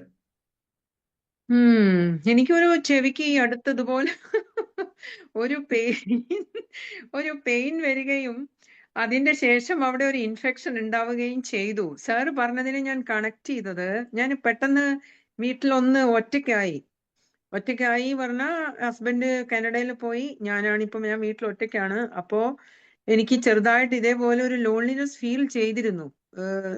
ഒരു may or may not be, ഞാനിപ്പോ കണക്ട് ചെയ്യാണ് അതുകൊണ്ടായിരിക്കുമോ സാർ പറഞ്ഞ പോലെ ആരൊക്കെയോ എന്നെ മൈൻഡ് ചെയ്തില്ല എന്നൊക്കെ എനിക്ക് തോന്നി. ഒരു പെർട്ടിക്കുലർ 2 or 3 ഡേയ്സിന് ശേഷമാണ് ഈ ഒരു അടപ്പൊക്കെ വന്നത്. I don't no. You expected a call very much from your husband who is in Canada, but he didn't call you. So you unnecessarily thought, ഇങ്ങനെ നമ്മൾ സ്റ്റോറി മാനേജ് ചെയ്യാണ്, ഓ കാനഡയിൽ പോയപ്പോൾ ഒത്തിരി മതാന്മാരൊക്കെ ഉണ്ട്, അല്ലെങ്കിൽ രീതി less interested in me, and that is the reason why he didn't think about me. At least ഈ 24 hours-നുള്ളിൽ he should have found time to call me എന്ന് പറഞ്ഞ് നമ്മുടെ മനസ്സിലിരുന്ന് ഇങ്ങനെ ഇരിക്കുവാണ്. There is nobody to share your emotions. മോളോട് പറയാൻ കൊള്ളത്തില്ല, മോളോട് പറയാൻ കൊള്ളത്തില്ല. അപ്പൊ ഞാൻ തന്നെ ഇതിങ്ങനെ വായിച്ചു. അതിനെല്ലാം ഐസൊലേറ്റിംഗ് എന്ന് പറയുന്നുണ്ട്, ഐസൊലേറ്റിംഗ് കോൺഫ്ലിക്ട്, വിച്ച് നമ്മൾ തന്നെ അത് സഫർ ചെയ്യുവാണ്. There is nobody to share your emotions, causation.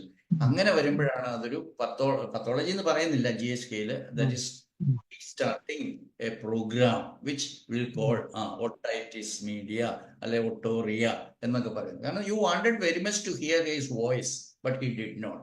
Or during your conversation, you had a very heated arguments. He uttered something which he should not have told. അതിനാണ് morsel എന്ന് പറയുന്നത്, sound morsel. I wanted to hear very sweet voice of my beloved soulmate, but unfortunately he told something very painful, very repulsive ആയിട്ടുള്ള എന്തോ ഒരു സംഭവം പുള്ളിക്കാരൻ പറഞ്ഞു. അത് ഹീലാകുന്നത് വരെ ബേബി ടീച്ചറുടെ ചെവിയിൽ വേദന ഉണ്ടായിക്കൊണ്ടിരിക്കും. സാറ് പറഞ്ഞ മാറ്റർ കറക്റ്റ് ആണെങ്കിലും ഹസ്ബൻഡിൽ നിന്ന് അങ്ങനെ ഉണ്ടായില്ല. ഫുള്ളി 24 hours എന്നെ വിളിച്ചുകൊണ്ടിരിക്കുന്നുണ്ട്. ബട്ട് എന്റെ റിലേറ്റീവ്സിന്റെ അടുത്തുനിന്ന് ഞാൻ എക്സ്പെക്ട് ചെയ്തിരുന്നു.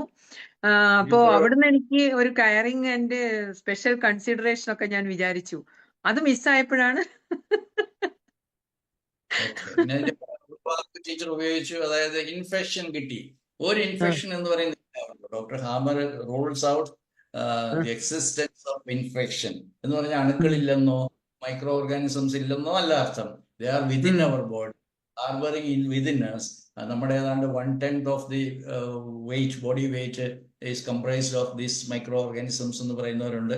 അറ്റ്ലീസ്റ്റ് ഒരു ബിലോ 10 kg, ഒരു എന്താ പറയുക 100 kilo ഒക്കെ ഉള്ള ഒരാളുടെ അത്രയും വെയിറ്റ് മൈക്രോ ഓർഗാനിസംസ് കൊണ്ടാണ് ഉണ്ടാകുന്നതെന്ന് പറയുന്നവരുണ്ട്. എന്തായാലും നമ്മുടെ ബോഡിയിലുള്ള ഓർഗാനിസംസ് ആണ്. They are not harmful. They are very എന്താ പറയുക, നമ്മുടെ ഹൗസ് കീപ്പിംഗ് ജോബ് ചെയ്യുന്ന, നമ്മുടെ വളരെ ഡിയർ ആൻഡ് നിയർ ആയിട്ടുള്ള ജോബ് ചെയ്യുന്നുണ്ട്. They are our no more enemies. നമ്മുടെ ഫാമിലി മെമ്പേഴ്സ് ആണ്, നമ്മുടെ എക്സിസ്റ്റൻസിന്റെ കൂടെയുള്ളവരാണ്. From the very amniotic fluid പുറത്തു വരുമ്പോഴേ തന്നെ we were immersed in the colony of microbes. Understand? നേരത്തെ അങ്ങനെ ആയിരുന്നില്ല. നേരത്തെ it's a sterile fluid called amniotic fluid, and when the individual comes out of the uterus to the atmosphere, he starts attracting or affected by the microorganism. എങ്ങനെയൊക്കെ ആയിരുന്നു infection theory ഉണ്ടായിരുന്നത്. ഇന്നുണ്ട്. അതിനെ refute ചെയ്യാനോ അല്ലെങ്കിൽ അതിനെതിരെ ഒരു ക്വസ്റ്റ്യൻ മാർക്ക് വയ്ക്കാനുള്ള ശക്തി നമുക്കൊക്കെ ജീവിച്ചിരിക്കുമ്പോൾ പ്രയാസമാണ്. So much popular is it, so much influential is the big business happening in the so called treatment centres. Okay, sir. Thank you. Thank you sir. Thank you. Sir എന്തായാലും baby madam നമുക്കത് prove ചെയ്ത് തന്നു. സാറിന്റെ theory GSKയുടെ philosophy നമുക്ക് വളരെ അതിനെക്കുറിച്ചൊക്കെ അല്ലാതെ എനിക്ക് I can narrate practical hundreds of experience കൂടെ ആയി മാം. താങ്ക് യു ഒരു കാര്യം ശ്രദ്ധിക്കാൻ ബേബി മാഡത്തിന്റെ ഹസ്ബൻഡ് 24 hours വിളിച്ചോണ്ടിരിക്കുകയാണെന്ന് പറഞ്ഞു. പുള്ളിയോട് കിടന്ന് ഉറങ്ങാനൊക്കെ പറയണം. Rest always caring me. Ma'am പറഞ്ഞതുപോലെയാണ് ഞാൻ സാറ് ഇപ്പം നമ്മുടെ വെബിനാർ തുടങ്ങുന്നതിന് മുമ്പ് ഞാൻ എന്റെ മദറിന്റെ എന്നോട് സാറ് ഇപ്പം ജേക്കർ സാറിന്റെ ഞാൻ ബർത്ത്ഡേ സെലിബ്രേഷന് മുംബൈക്ക് വരുന്നോന്ന് ചോദിച്ചപ്പോ വരാൻ അസൗകര്യമുണ്ട്, മദർ കൂടെ ഉണ്ട്, മദറിന് സുഖമില്ലാതെ കൂടെ ഉണ്ട്. എന്താ അസുഖം എന്ന് സാറ് ചോദിച്ചപ്പോ ഞാൻ പറഞ്ഞ അമ്മയ്ക്ക് തൊറാസിക് വെർട്ടിബ്ര 11-12 ഡിസ്പ്ലേസ്ഡ് ആണ്, അപ്പൊ റെസ്റ്റ് എടുക്കണമെന്ന് പറഞ്ഞേക്കും, അതുകൊണ്ടാണ്. അപ്പൊ സാർ എന്നോട് ആദ്യമേ ചോദിച്ചത് സെൽഫ് ഡീവാലുവേഷന് അത് തന്നെയാണല്ലോ എന്ന് പറഞ്ഞു. അപ്പോഴാണ് ഞാൻ പറഞ്ഞത് അച്ഛൻ മരിച്ചിട്ട് 4 വർഷമായി, അപ്പൊ അത് കഴിഞ്ഞ് ആണ് സംഭവം ഉണ്ടായത്. അപ്പൊ അത് ശരിയാണ്, അമ്മ എപ്പോഴും പറയുന്നുണ്ട് എന്റെ വില പോയി എന്റെ. അപ്പൊ സാറത് പറഞ്ഞ വളരെ കറക്റ്റ് ആയിരുന്നു. ശരിക്കും ആ വേർഡ് തന്നെ എപ്പോഴും അമ്മ പറയുന്നുണ്ട്. അപ്പൊ ഇതൊക്കെ ഒരു അതൊന്ന് divine knowledge revealed through doctor Hamer എന്ന് വിശ്വസിക്കാനാണ് എനിക്ക് എളുപ്പം. അപ്പം ഡിവൈൻ എന്ന് പറഞ്ഞു കഴിഞ്ഞാൽ real truth behind the so called phenomena called health, disease and cure. ഇപ്പൊ ഡിസീസ് എന്താണെന്നുള്ളതിനെ കുറിച്ച് only for commercial interest, monetary benefits അല്ലെങ്കിൽ ഹോസ്പിറ്റലൊക്കെ ഇങ്ങനെ നിലനിർത്താൻ വേണ്ടിയിട്ട് അത് വളരെ ഇൻഫ്ലുവൻഷ്യൽ ആയിട്ടുള്ള ഗവൺമെന്റ് ഇൻഫ്ലുവൻഷ്യൽ ആയിട്ടുള്ള റൂളേഴ്സ്, സോഷ്യൽ ഇതൊക്കെ ഇൻഫ്ലുവൻസ് ചെയ്തുകൊണ്ട് ഇങ്ങനെ ജനങ്ങളിലേക്ക് എത്തിക്കുകയാണ്. അതുകൊണ്ട് beware of your health of your dear and near ones. And of course, when you are a practitioner of medicine, you have the moral obligation to see that people are saved from this, what you call, utter hopeless condition. അതിൻ്റെ അന്ന് അവരെ തിരിച്ചു വരാനുള്ള ഉത്തരവാദിത്വം നിങ്ങളുടെ ജീവിതകാലത്ത് ചെയ്യണം. അതാണ് ഞാൻ നിങ്ങളോട് ആവശ്യപ്പെടുന്നത്. അതുകൊണ്ട് നിങ്ങളൊക്കെ ഇതിനോട് സഹകരണം നടത്തണം. എന്നിട്ട് നമുക്ക് ഒരുമിച്ച് ഈ ലോകത്തിൽ നിന്നും ഈ freedom from the fear of disease നമുക്ക് ഓഫർ ചെയ്യാനായിട്ട് സാധിക്കും. Thank you one and all for your patient hearing and വളരെ ഒരു വണ്ടർഫുൾ സെഷൻ തന്നെയായിരുന്നു എന്ന്, വിത്ത് പ്രാക്ടിക്കൽ നോളജ് ഓൾസോ. തിയറി തന്നെ അല്ലായിരുന്നു, പ്രാക്ടിക്കലും കൂടെ വളരെ ഒരു നല്ല സെഷൻ ആയിരുന്നു. Thank you sir, thank you for your valuable information. Thank you for all participants for your participation. Thank you all. Good night. Sir ആ സുജിത്തിന്റെ ക്ലാസ്സിൽ അറ്റൻഡ് ചെയ്തിരുന്നില്ലേ? സുജിത് 4 AM സുജിത്തിന്റെ. പിന്നെ അവിടുന്നാ നമ്മൾ കൂടുതൽ അടുത്ത്. സുജിത്തിന്റെ നമ്മൾ രണ്ടുപേരും ഉണ്ടായിരുന്നു ഒരു ക്ലാസ്. സാറ് പറഞ്ഞ പോലെ തന്നെയാണ് അലർജി എന്ന് പറയുന്നത്. എനിക്കും തോന്നുന്നത് നമ്മളെ അനുഭവത്തിലേ എല്ലാവരും ഇതേപോലെ തന്നെയാണ്. ഓരോന്ന് നമ്മളങ്ങോട്ട് മനസ്സിലിങ്ങോട്ട് ഉറപ്പിച്ചു വെക്കാണ്. പിന്നെ അത് കാണുമ്പോ അലർജി, പഞ്ഞത്തിക്ക് അങ്ങനെ അലർജി ഉണ്ടായിരുന്നു. അലർജിക്ക് കുറെ മരുന്നും മറ്റേ ഇൻഹേലർ അടിക്കൽ വരെ തുടങ്ങി, ശ്വാസം മുട്ടൽ വരെ തുടങ്ങി. പക്ഷെ ഇപ്പൊ അവൾക്ക് ക്യാൻസറാണ്, സ്റ്റൊമക് ക്യാൻസർ. ഇനിയിപ്പോ അത് സുഖാവുമോ ഡോക്ടറെ? മരുന്ന് കൊടുത്താൽ സുഖാവുമോ? MVRന്ന് കീമോ കൊടുത്തിരുന്നു, അത് അവരുടെ ശരീരത്തിന് പിടിക്കണില്ല. സാറ് എക്സിറ്റ് ആയെന്ന് തോന്നുന്നു മാം. അതെ, ഓക്കെ നമുക്കത് ചോദിക്കാം. സാറ് എക്സിറ്റ് ആയി. ഓക്കെ ഓക്കെ ഓക്കെ ശരി. സാറിന് എനിക്ക് ഒന്ന് തിരക്കുണ്ടായിരിക്കും, അതായിരിക്കും എക്സിറ്റ് ആയി. അതെ ഇങ്ങനെ കമ്പ്യൂട്ടറിന്റെ ചാർജ് തീർന്നാണ് സാറിന്റെ. അതായിരിക്കും. അല്ല ഞാൻ പറയുന്നത് നമുക്കത് മാം ചോദിച്ചാൽ മതി, ഞാൻ ഓർത്തിരുന്നോളാം കേട്ടോ. അതിപ്പോ എന്താ വെച്ചാല് ലാസ്റ്റ് ആയിട്ടുണ്ട് സ്റ്റേജ്. അങ്ങനെയപ്പോ ഡോക്ടർ മറ്റൊരു പറഞ്ഞത് ഇങ്ങനെ. പേഴ്സണലി മാം ഒരു മെസ്സേജ് സാറിന് ഇടാമോ? ഒരു നെക്സ്റ്റ് ഡേ നമുക്കത് ഡിസ്കസ് ചെയ്യാം. ഓക്കെ ഓക്കെ ശരി, ഞാൻ ഇടാമേ. ഞാൻ ഇന്ന് ഇട്ടേക്കാം എനിക്ക് സാറിന്. ഓക്കെ. മാമിന്റെ പേര് സലീന. സലീന അല്ലേ? മഞ്ചേരി. മഞ്ചേരി. ഹോമിയോ ഡോക്ടർ അല്ലേ? അല്ലല്ല, പിന്നെ ടീച്ചറായിരുന്നു. Okay. Thank you ma'am. Okay okay. Good night. Okay good.